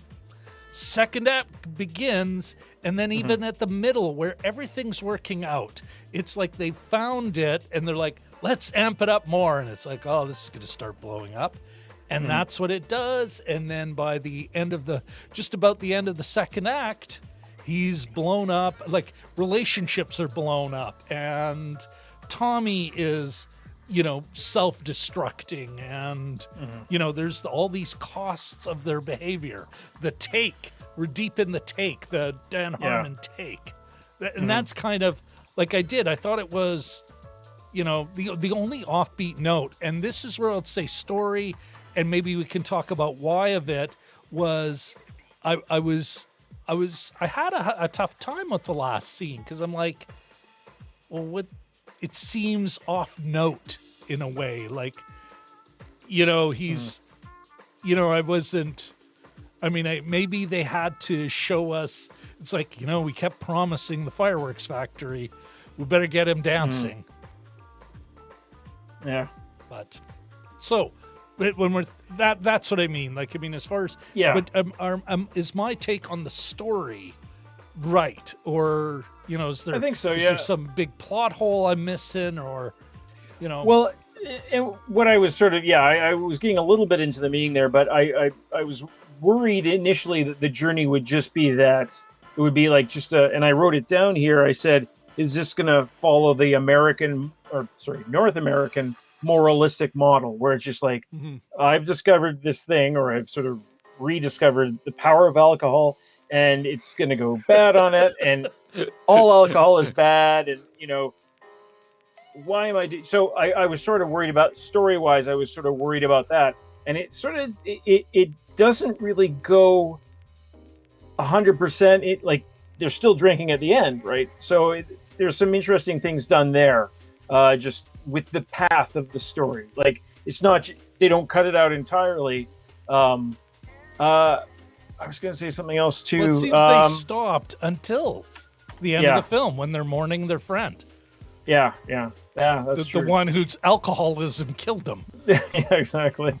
You know, here's to Tommy. He might have literally killed himself. You know, said, nope, I'm going to stick with the booze and just die. I'm going to have one last boat ride with my poor, sad dog. Yeah, who was also ailing too. I thought he was going to drop the dog in the water. I was terrified of that. But the other thing I was scared of was at the end, if there would be one of those little sort of, like, a little thing on the screen saying 40% of Danish men have experienced alcohol, or something like that. Like, it would come across as a PSA or something. Like, I didn't seriously think that. I just thought, ooh, that would be bad if this happened. But So yeah, it took sort of an interesting route to get to where it went, and I'm not sure I sort of got how subtleness of the message, but we can talk about that later. Yeah. Story-wise, I was also a little worried that it would be so standard that I would be bored with it, at the start of the movie, that by the end I would sort of be bored with it, but I didn't find that. I found that I wasn't bored. I was along for the ride. And I think that's the magic of, you know what, I didn't even think about it beforehand I kind of, like, when you read the log lines, like, oh, this isn't going to end well. Yeah. Like, it just isn't. That said, you know what, none of the chat was about, oh, and now we'll get to the truth of addiction. That very much a North American and especially an American obsession. We love to, either, like, we cannot, or we seem to, even in Canada to a degree, unable to face any of these things with any kind of nuance, any kind of, even though the actual research is pretty clear. You can have a drinking problem and then kind of go, oh, I gotta tone it down. Last while I've been out of control. Like, the way I read the narrative, Jim, was, yeah, after they had their brush with, and Tommy behaved so badly in the staff meeting, but they had already blown up their lives to a degree. It was, we can't. We're gonna lose our jobs. Our families are blowing up. We had that one big piss up, but it's all kind of falling apart. We gotta stop what we're doing. Experiment over. We're worried about alcoholism. So I wasn't worried about that. And once it started, Jim, where I'm like, wow, this is the bizarro world, Cities Lakers, I'm like, yeah, I'm gonna be comfortable. I felt like I was in good hands, and that it wasn't going to be some weird dark take. I think they were always going to have a kind of a more of a black, it's not a black comedy either. It's having fun with a serious topic. And I think maybe, and this is, but I just wasn't worried about that. And I felt this, the way the story played out gave that to me. I did not feel like I was watching a very special episode of Friends or an after school special. That's exactly what I thought too. Yeah. I mean, part of that is when you watch a lot of that stuff, I think it's easy to mistrust. I'm not especially familiar with Vinterberg, but I assumed that his take on it would be a little more sophisticated, and nuance is a good word that you use there to pop that in there too. But and it has an interesting relationship with alcohol. Richard just pointed out the scene just in the notes there, where the Peter, the teacher, is instructing the young Sebastian, I think his name was, the anxiety-ridden student. He goes, just have a couple drinks beforehand, and they're still doing that. Like, and then later, force majeure. Here, I'm gonna have one too. That's like the getting wrapped up. That's the last 15 minutes of the movie this is happening in. So we're well in the third act. What here, before we get into the meaning, I took the graphic off because even though we're kind of overlapping on that anyway, why don't we first of all, our more intimate crew, I think it is time to shamelessly beg for a like. And although I'm quite confident that you've all subscribed, and you probably have rang the bell, but just in case. I have an Easter bell to say, it changes blue. Look at that. Whoa. Special effects. How do you do it, Jim? How do you do it? I'm a genius. All right. And so let's get into meaning, but I first also want to take a quick moment, and also I really do. I want to talk about our contest, Jim. Yeah. I want to talk about our contest. So, folks, what we've got here again. So, April 25th, we're actually going to do another Oscars show, and it'll actually start at 7 p.m. We're going to have people joining us. Cody and Sean, who joined us when we looked at the nominees, is going to join us, and we're going to kind of it'll be a bit more of a. It's not necessarily a watch party as much as it's a, kind of, hey, let's find out who was right. So with that in mind, I'm going to let me bring this up. In the description, I will put a link to this.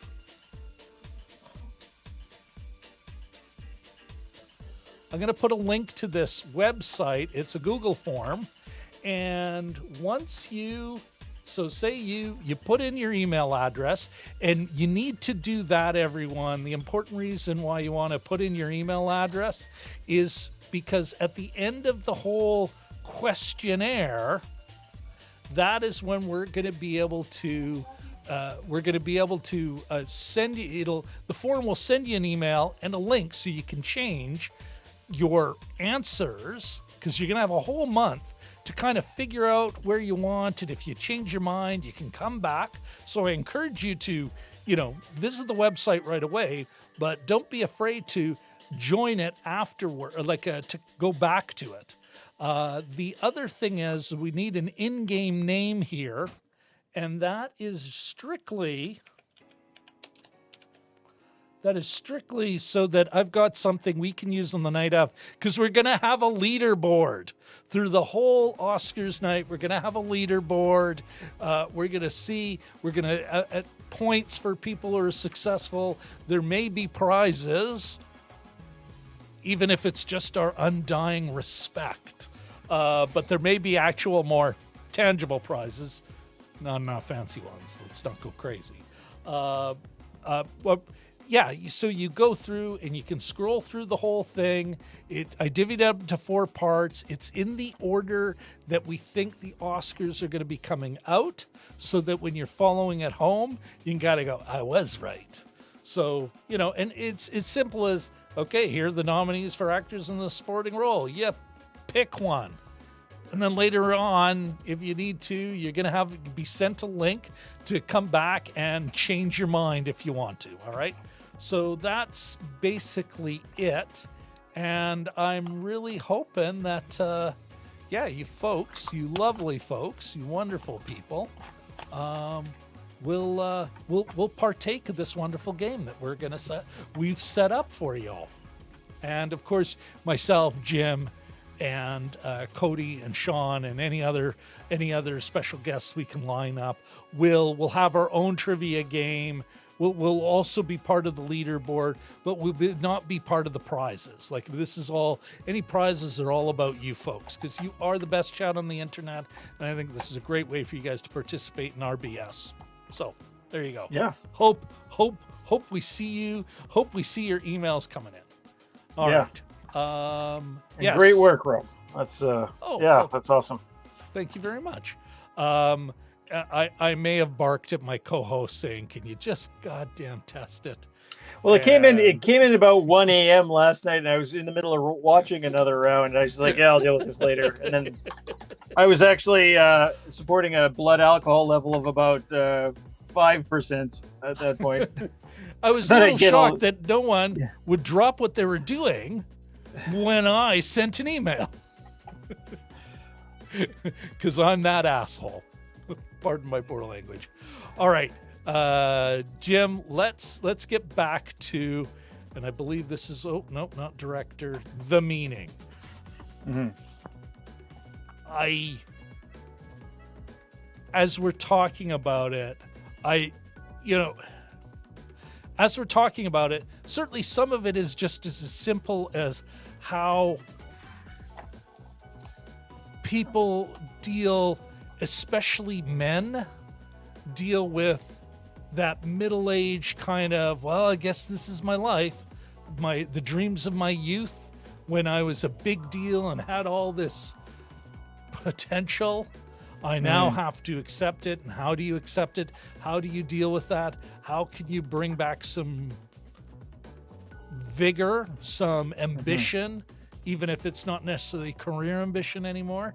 But I'm also wondering, like, there's a critique here of Danish drinking, but I think there's also a bit of an apology for it. Like, it's like, hey, you can become an alcoholic. We don't want to become an alcoholic, but let's not throw the baby out with the bathwater. Yeah, exactly. Let's just take those kids' keys, put it on the principal's wrist, charm bracelet, and throw them on a truck. Let them tour around town. What do you think this movie means? What do you think Vinterberg's trying to tell us? Well, it's almost like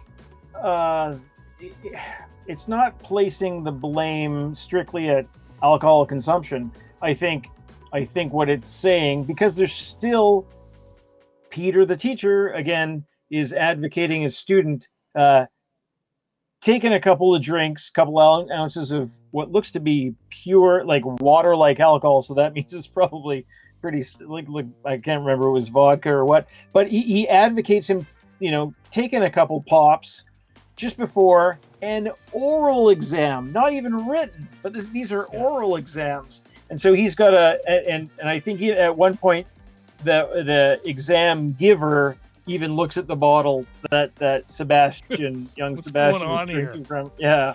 Well, and perhaps because. Oh yeah, go ahead. No, I was just going to say. So it's not a. What's the word? When they got rid of drink all alcohol in the 1920s, that was called Prohibition. So it's not something the Europeans never explored. No. Well, yeah. Good luck trying that. But the people who invented plague doors for delivering wine in the 16th century are not going to go there lightly, I think. But so they're advocating for it even towards the end, and they're still drinking at the end. I don't think alcohol is the major part of the problem. It's that. I guess that just sort of ennui, that the other question I had too is, and this is easier for me to say, is why did you guys not just be better teachers all along? And I know it's sort of an energy thing, and it's sort of a Pavlovian feedback thing, right? If the kids aren't paying attention to you, you're not going to be paying attention to the kids after about 10 years of this. But like, why is it that it took alcohol for you to become a more in tune, more enjoyable, more inspired teacher? But again, that's easy for me to say. I think it's that sapping of resources over the years, your expectations just sort of not being met, and just the general dissatisfaction with things. But I suspect that the real antagonist here is just that general sort of malaise or ennui. I think they're pointing the fingers at. Otherwise, they would totally blame alcohol for it, and they didn't seem to in this case. No. Well, I think some of it is interesting, though. So you look at Martin's character. He's sleepwalking through life. In retrospect, it's like, yeah, you suspect your wife has been sleeping around. She's working nights a lot. So he's asking those questions. It's like, hey, am I the same guy? Am I boring? Which is really almost like a great passive aggressive, am I boring you? And she's not really responding either. She's doing, well, you're not the same man I met. And it's like, it's this loaded, but no one's willing to speak yet. Yeah. It is interesting, though. He blows up his second last time he really gets loaded, but he's sober when he blows up. And everything kind of pivots in that scene. And he really does. He cleans up, but what he's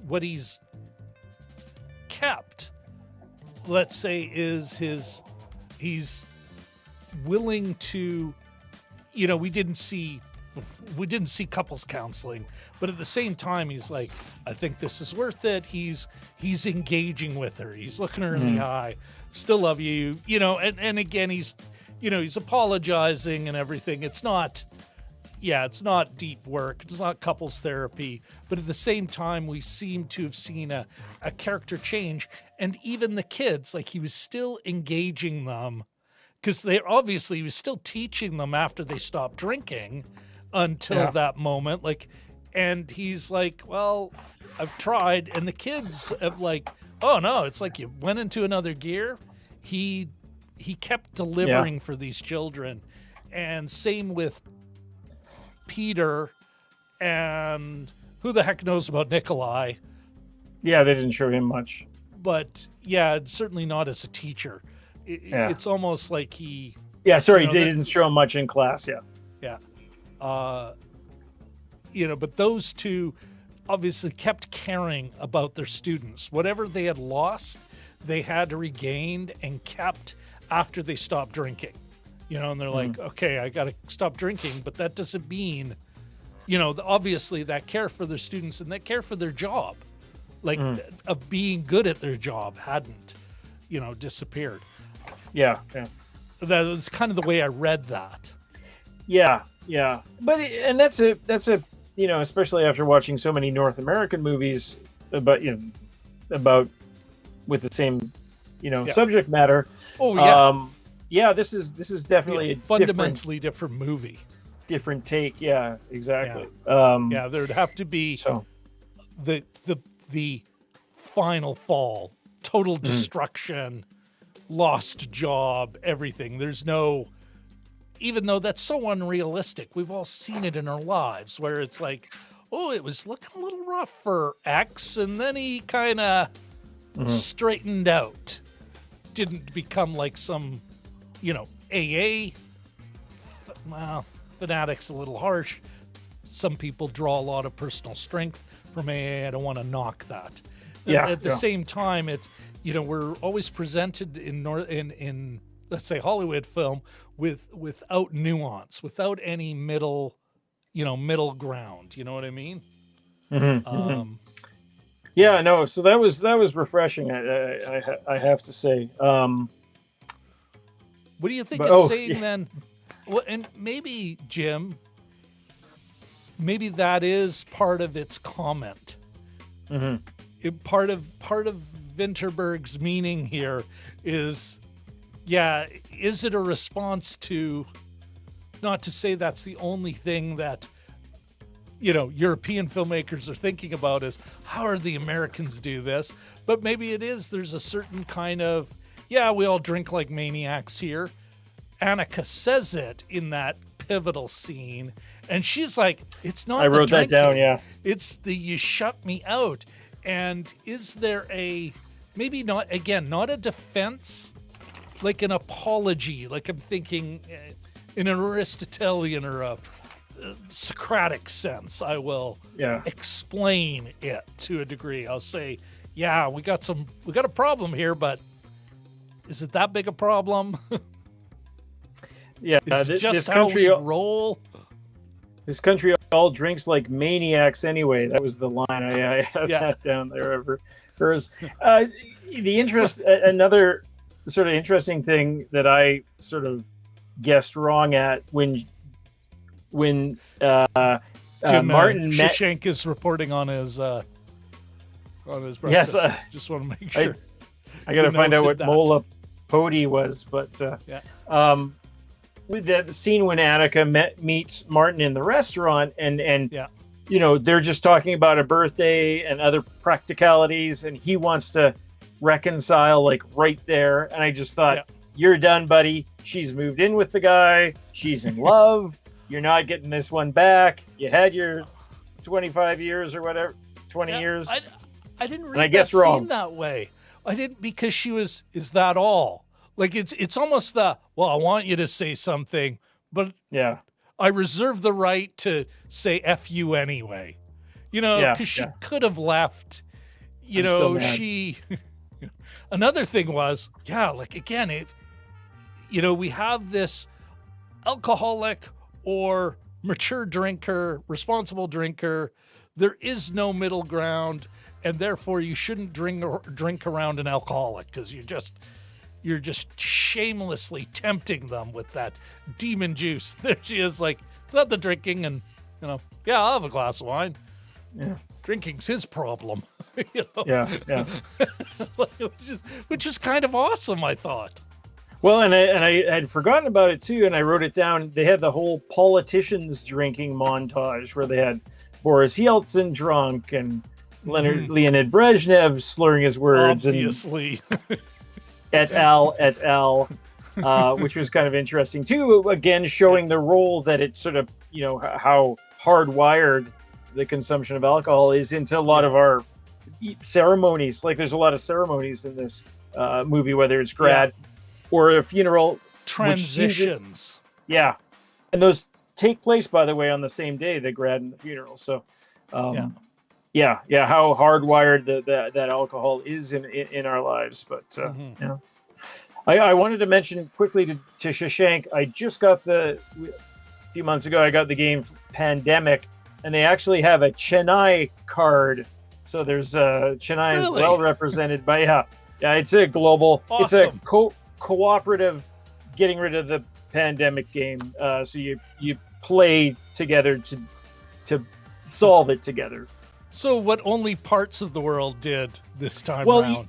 It's the whole world, but you have like Moscow and Tehran and Paris, and Chennai is one of the big cities, and Atlanta is the headquarters with the CDC. Yeah. Again, so it's like an idealized world of cooperation and leadership. Yes. While you're saying that, Richard had, and for whatever reason, I lost access to the chat. I lost all the previous chat, including Richard had a couple of good comments. So I'm just going to read them out, Jim. Sure, yeah. On Stoic Kids, loved the scene where Martin telling his teens something and they do a perfect apathetic teen non-response, which I think was early when he's going out. There's pizza in the freezer. Yeah. Dude, dead suck. And then, now this is, I think, what we're talking. This goes to the heart of what is this film saying? So you have that, and it was cringeworthy. Oh, you saw a Shashank there comment, Jim. Richard says, one cringeworthy alcohol scene for me was the teacher advising the student to try drinking before the exam to address his anxiety. And that was pre-shutting down their experiment. Maybe this will help. He's not quite willing to say, listen, a few of us teachers are doing it, but at the same time, like, it does seem like on the day of, Peter cares about this kid. And he's like, fuck, we just need to get you through the next couple of hours. And I think that is more hammering the meaning. And it feels, is it cringeworthy, or is that our North American sensibility around the subject of drinking? Like, because Europeans are just way better at, they're kids. I mean, geez, I bet you it's the same in Denmark. I know in Germany, you can't drink till you're 18, except beer at 16, because, it's beer. It's a national beverage, so I think they're both these cultures' relationship with alcohol and even how they deal with it in their family is just so different, I mean, not to say, though, at the same time, like the scene Richard's referring to was, kind of a, so anyway. Yeah. Even at the beginning, because this kid's got out of control, and because only in Europe are the cops coming in and it's, all right, just take it down a notch. Yeah, exactly. And then they handcuff one of them to the chair. And even then he's not flipping out. He's like, you come here. Yeah. Like, I had that written too. Yeah. It's just, so what are they saying here? Like, that's kind of the thing I sort of struggling with. Yeah, I would suggest that the roots of this thing go deeper than just access to alcohol and consumption. I think that they think it's you have to address the ennui or whatever is driving you towards something like this, and that's sort of a bit of a grown up approach to it. Of course, I don't know what conclusion they come to about that sort of taking life for granted or that ennui or that kind of that kind of thing. But they seem to, over the course of the movie, they've all gained something from their experiment. Well, except for Tommy, but they've all sort of gotten a little, just a little bit of an idea of how things could be different. Yeah. Well, I don't also think Nikolai has learned. Like, I think Peter and maybe Martin, I'm not sure about Nikolai. Yeah. Why do you think, though? Like, there does seem to be an honest joy. Martin has an honest joy. His wife is willing to,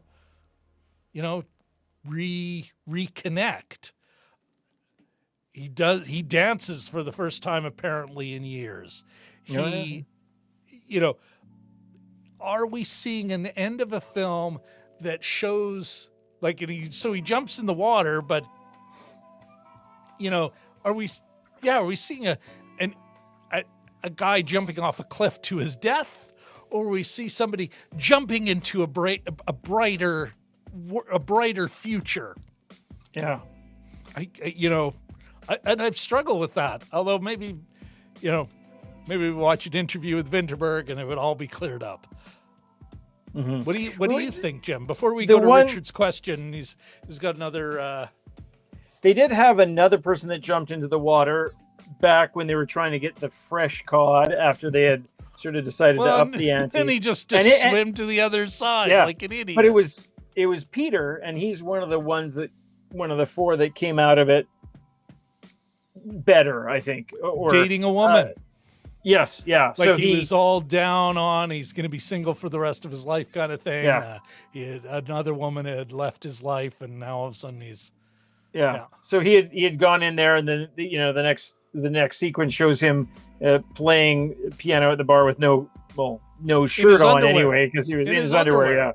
Yeah. Because he's soaked, and he had some sort of robe on the way home. But and apparently in a Danish bar, they're like, "Hey, you still got shoes on? Come on in." Yeah, exactly. Oh, he can play piano. It's only at the very end, the last call, where it's like, you've had enough beer. Go back to go home. That's and the woman just pushes him down. Yeah, yeah. Okay, Richard says, the cringeworthy part is to use the alcohol to address anxiety, which seems to run counter to what we might consider a, quote, healthy European relationship with alcohol. Yeah, Richard, I do. I agree that scene we're talking about is, kind of like, and even the way he's delivering it, it's like kind of, you could try a couple of drinks. But is it still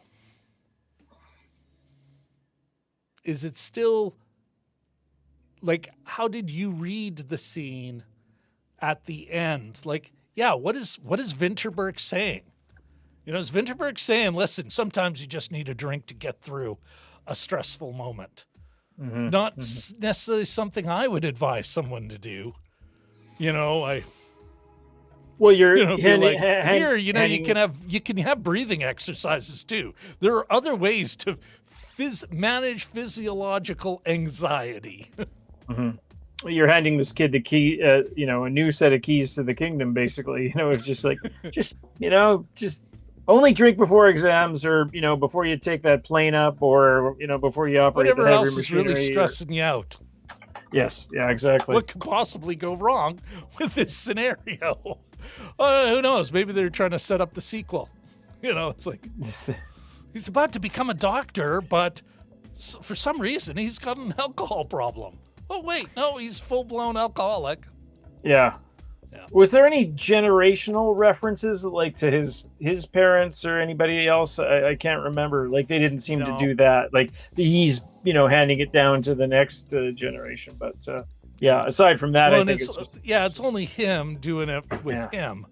Yeah. Otherwise, I mean, the kids seem to be, they seem to be have been practicing their binge drinking.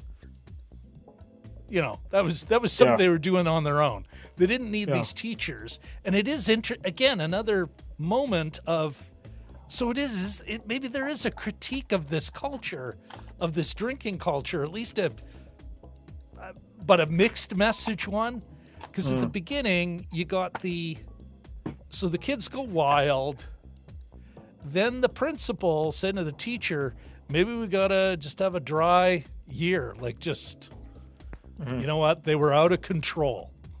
You know, it's like, we don't know who Thor's hammer pearls is, but, you know, these kids were out of control. And, you know, so, is a comment and a critique of that kind of drinking culture, which is a lot about getting, like you said, drunk, that it's about getting drunk.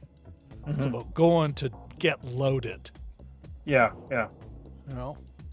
Yeah. I mean, it's certainly not straightforward, and it is nuanced, I think, as well, which is sort of the more pleasant one of the more pleasant aspects about this film. It's not just like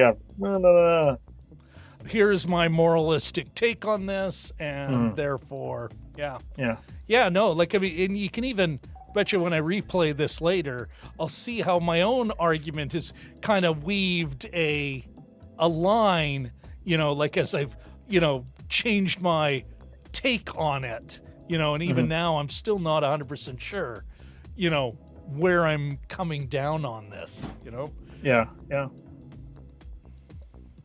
Now, Richard says he agrees that Vinterberg is critiquing by exposing our complex relationship with alcohol. And maybe that's it. It's just a point to have a discussion about it, to say, hey, you know what, we're not as clean on this as we think we are. Or, and he continues, seems evident by the alcohol-drenched ending right after their friend dies, but the movie also walks a fine line and doesn't condemn alcohol. It's nuanced. Yeah. You know? But maybe good point, Richard. Maybe Richard would find, if we dug into the discussion in Denmark, and it's not the only country that, you know, I'm thinking England, but maybe it is, they're having a conversation about, you know, boy, we might be at an extreme here, and should we be having an uncomfortable conversation about how we deal with booze? What are we telling our kids? You know? Yeah. And it was that last time where they're like, well, what would our alcoholic friend who died of alcoholism, fell off his boat,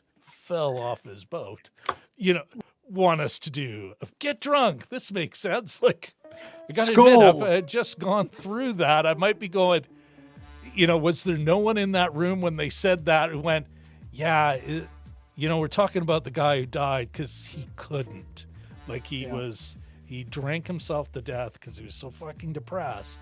You know, whether the alcohol was a causal factor or just an enhancement of his depression or whatever. Like, do we really want to do what is the guy who died really who we should be taking guidance from right now?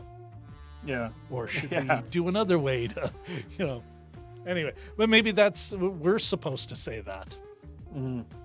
Tough just to the say. water for me. Yeah.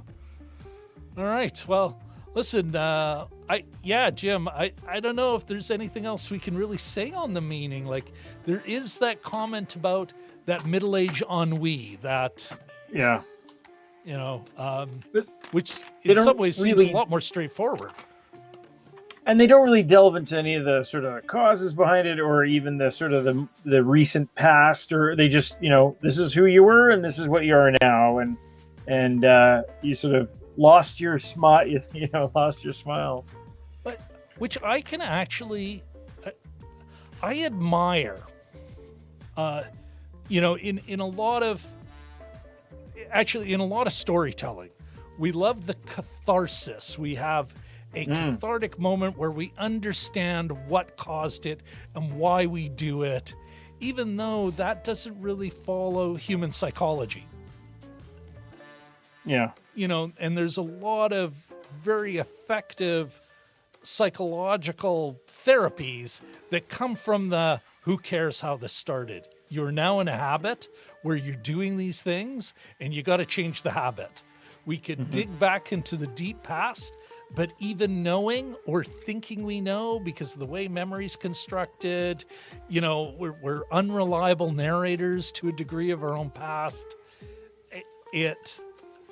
We need to, how do I put this? There's something to be said for just, you got to change what you're doing. Regardless of how you got there, that may be an impossible thing to solve. Here you are, you've tried to solve it with this is not working out well, but the guy made other choices, kept certain habits, kept teaching his kids. There was things that him and Peter were doing in their lives that kept going. That they got rid of the alcohol, but they kept the things that, let's say, the alcohol perhaps, and this is not to suggest that therapy, but yeah, and I kind of like that. We're obsessed with this cathartic moment of understanding when a lot of people can find out why, and yet they're still in the same shitty boat because no one's taught them any techniques to change their behavior, which is what's really killing them now. Yeah. So I'm gonna put a mark for nuance there for Mr. Vinterberg on the middle-aged ennui thing. Yeah, I mean, like I said, it was. I was really worried that there'd be a little PSA at the end. Hi, I'm Mads Mikkelsen. Do you drink to excess? I'm just gonna. Not that I thought that would happen, but I just thought, it would be tragic if it did. Got a couple of comments as we're slowly getting into our wrap up. Shashank says the podcast is already over 2 hours.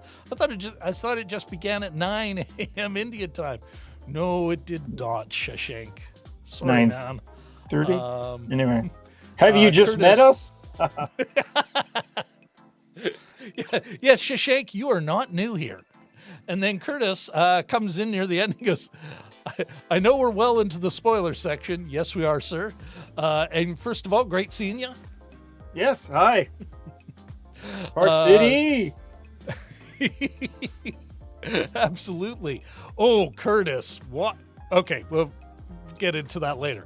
Okay, I know, Curtis says, I know we're well into the spoiler section, and I haven't seen another round, but I find these conversations helpful, so thanks, guys. Well, you're very welcome. We're very happy that you draw some value out of this. Thanks. Thank you for the lovely compliment. Yeah, thank you. Yeah. It's funny, I always walk into these and, before we come to air, I always sort of like, boy, I hope I have, I hope I'm on point and I'm not too dopey and and my energy and I have stuff to say, and it always seems to, there's always tons to talk about, Like I said last week, I think every movie is about every other movie, so you could just reel in different, things. Absolutely right. Yeah. Okay, Shashank says, and I'm putting this out to everyone, are you having a hard time hearing what I'm saying?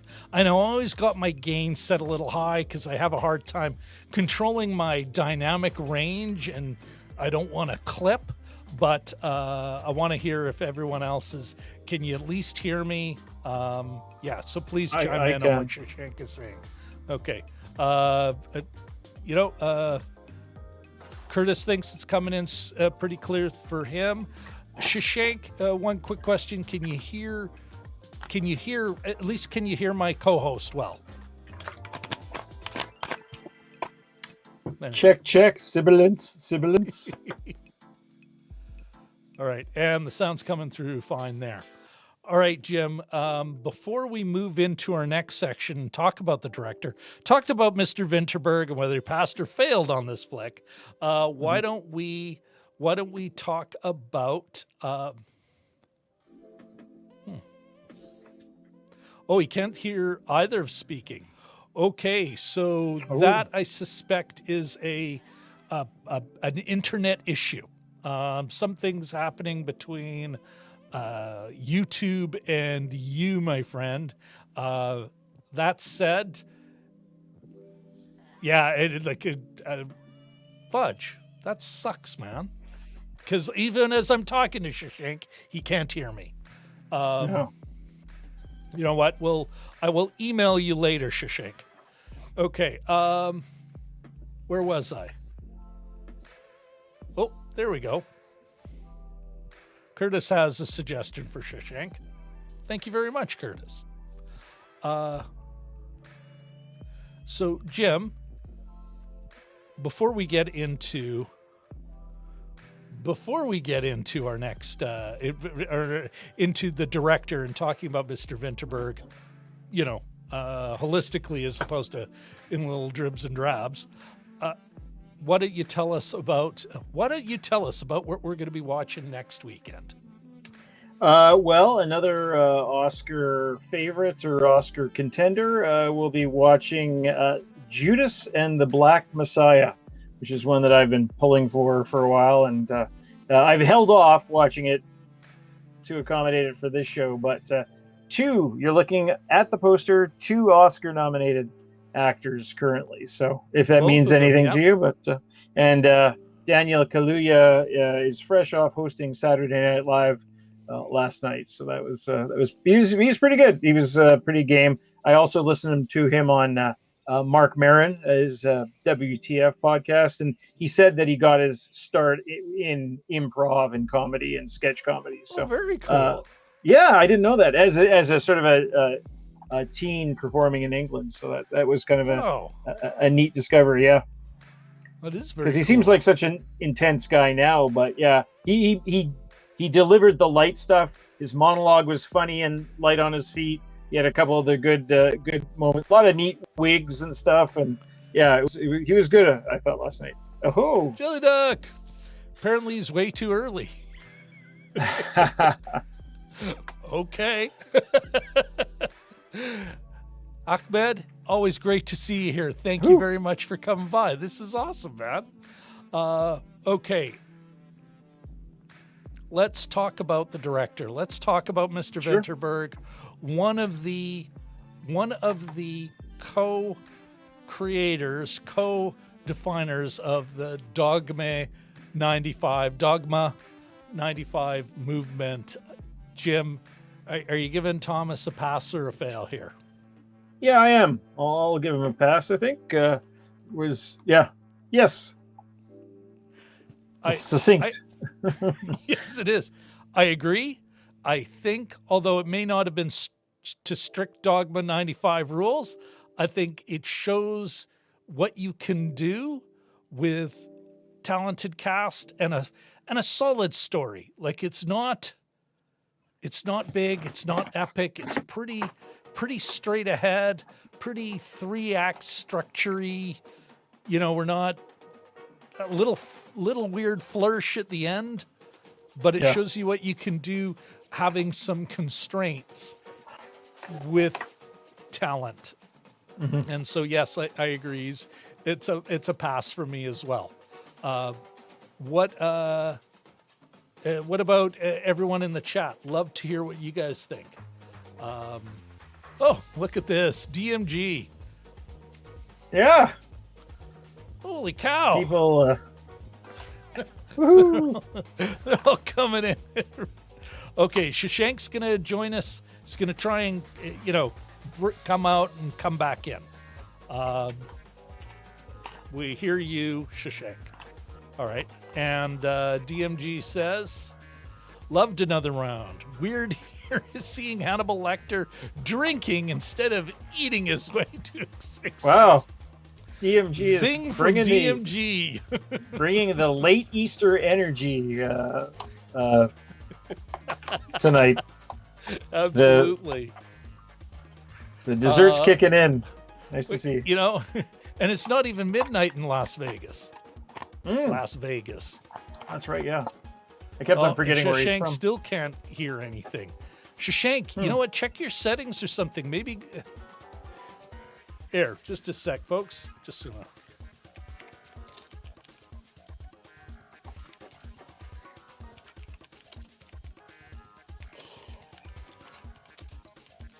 While he's doing that, I should inform everyone who's not here in Winnipeg that we got up to 18 degrees today Celsius, which is, I don't know, 68 something Fahrenheit, it was hot. It felt hot here today. So that was, it was pleasant. It was lovely. Got some sun. Yeah. Yeah. All right. So, Jim, tell me, before I do that, I'm going to shamelessly, again, folks, remember, April 25th, the link will be in the description.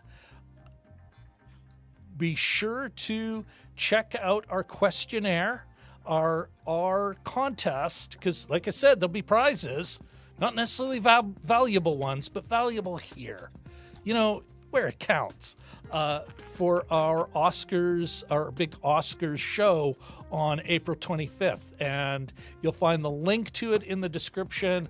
I'll put it in right after the show. Right after the show ends, I'll get it in there. My bad for not having it in there before, but it's something we were developing. But yes, you want to enter our contest. And like I said, you're going to get an email after. You can change your answers right up to show day, right up to 6 p.m., April 25th, Central Time. So there's my shameless plug.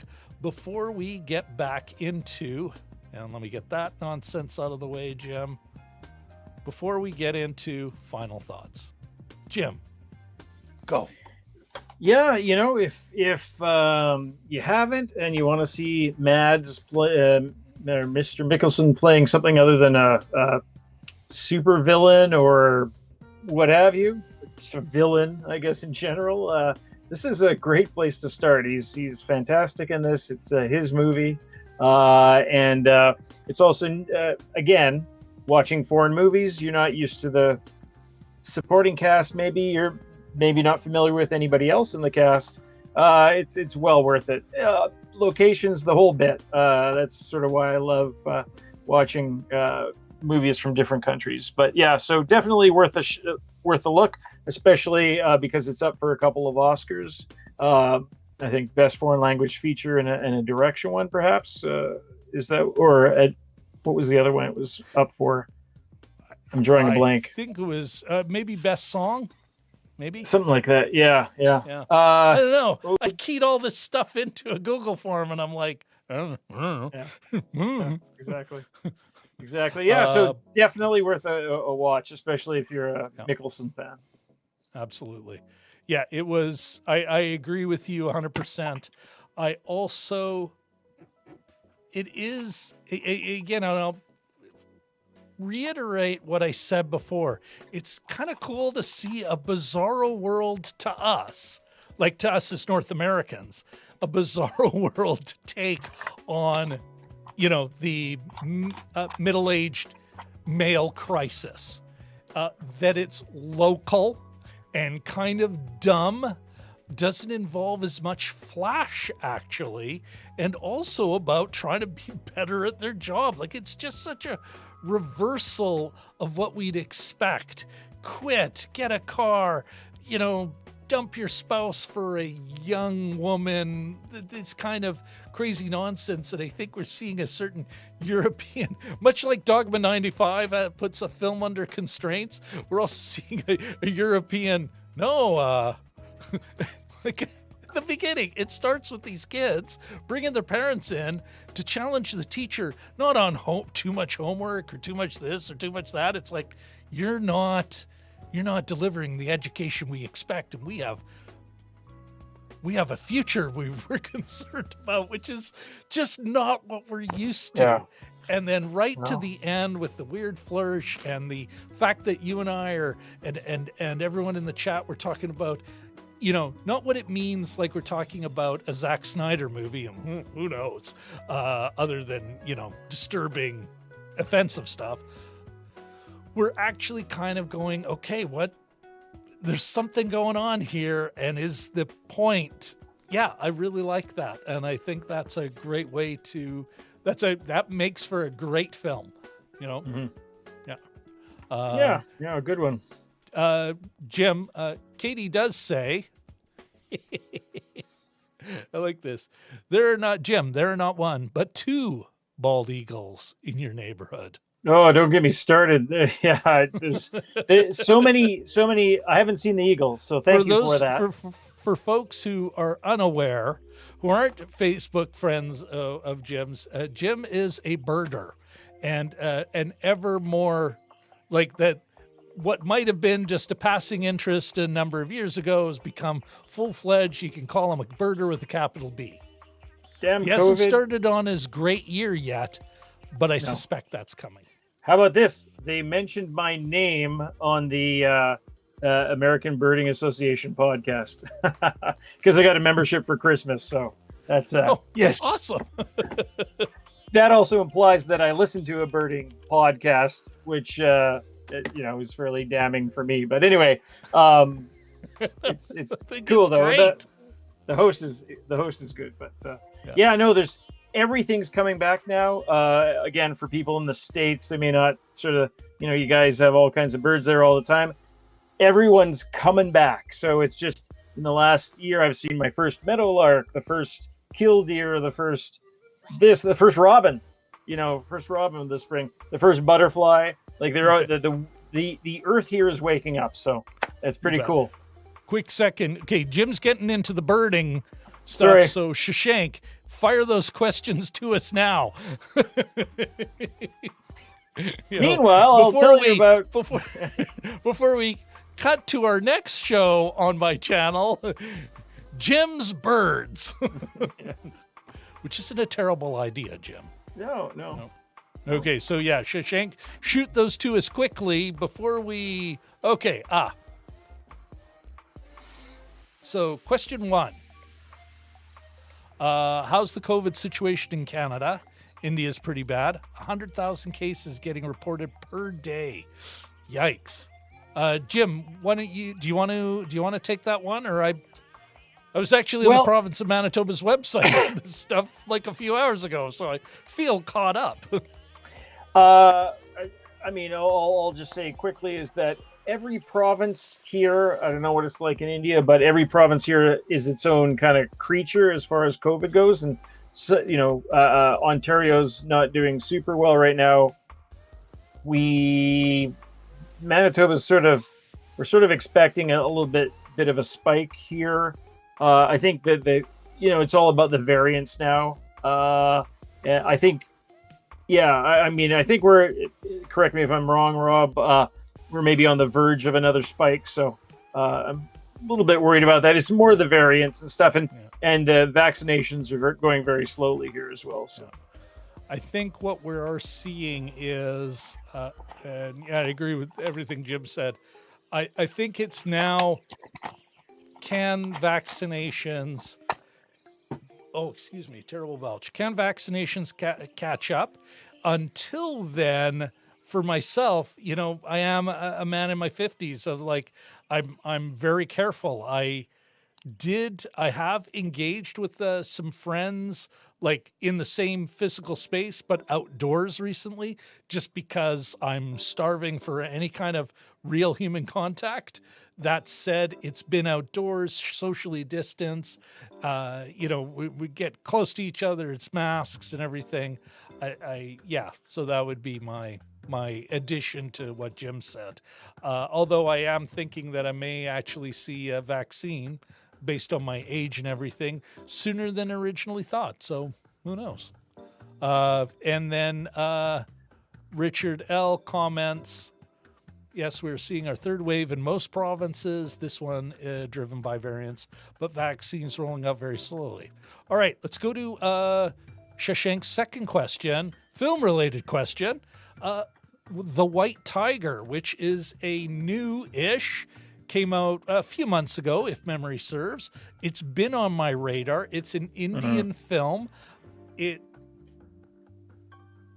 going to miss the capture. Maybe you can add to this, Jim. It's been on our radar. it looks very interesting. It is on Netflix. It's just we've been focused on the reason it hasn't come up on the show. One of the reasons is we've been focused on the Oscars. So Lost in the Reel was. I noticed that it was on Netflix, and then Lost in the Reel, as he does. He had reviewed it about 5 minutes after Netflix released it. So I did check out. I wonder if Shashank's done a review. I should catch up on some of our fellow reviewers there. But yeah, no, it's definitely looks totally intriguing to me. So. Well, maybe it's something we could maybe take a look at a collab with Shashank on it if he hasn't already done a review. That would be really fun, you know. Okay. Oh, this is a good idea, DMG. DMG chimes in. Jim's birding means we're going to watch the Jack Black, Steve Martin birding movie, The Big Year. That's what it was called, right? The Big Year? Yeah. Jim Parsons, too. And I think Rashida Jones? Was it Rashida Owen Jones Wilson? in it? Oh, Rashida Wilson is one who's like, go find your birds. I think she was. Go get your smile back. Yeah. These poor women, amazing actors, and they get stuck with these bullshit roles. You know, it's like, oh, I'm here to encourage the man to get his smile back. Don't worry, leave me with the kids. Exactly. Well, I gotta start it. I gotta see it. Like the women in this movie are so much more realistic. At least in the, well, are you thinking I was gonna wait for you, or the other one going, I'm going to my sister's.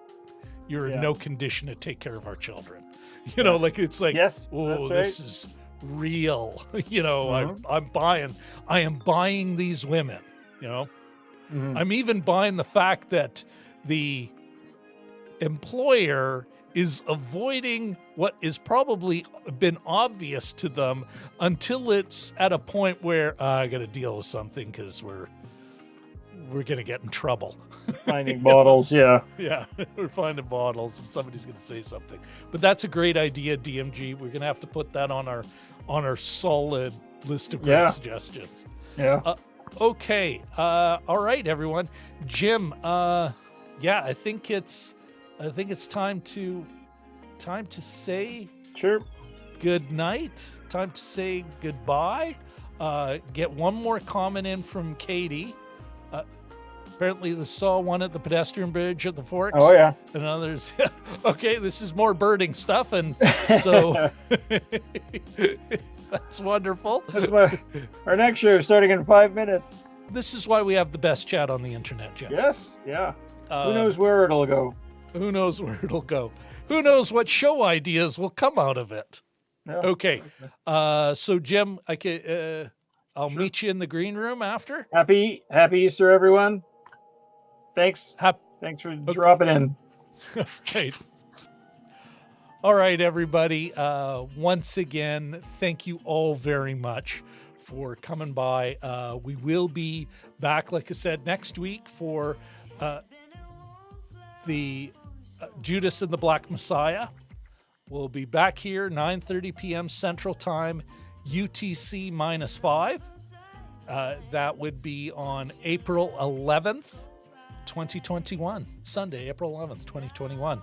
And I will, like I said, right after, I'm going to update the chat with that link. So go check it out. Check out our wonderful entry, your bingo card, your updatable, changeable, editable bingo card for the Oscars, because we're going to have a great show. Super duper looking forward to that. And let's actually just thank everyone. First of all, DMG. Thank you very much for popping by. Thank you, Shashank, our man in Chennai. Thank you very much, Richard and Katie. Thank you both for coming, both for bringing your game into the chat, and for your research skills. You are 2/3 the Balmoral Street research irregulars. Okay, who am I missing here? Jelly Duck, thank you for coming by. Curtis, thank you very much for coming by. So glad you guys could make it, both of you. And oh, look at this. So, oh my goodness, DMG's got the zingers already. What do we got here? We got Katie Fowler. The next show is on her birthday. Might have to do something special for that. All right, Shashank, thank you very much. And yes, happy Easter to you all. And I think now is time, as I have done before, I will do again. I think it's time to, turn down the tunes. You know what? Let's clear the chat and cue the outro. That is not the outro. I've been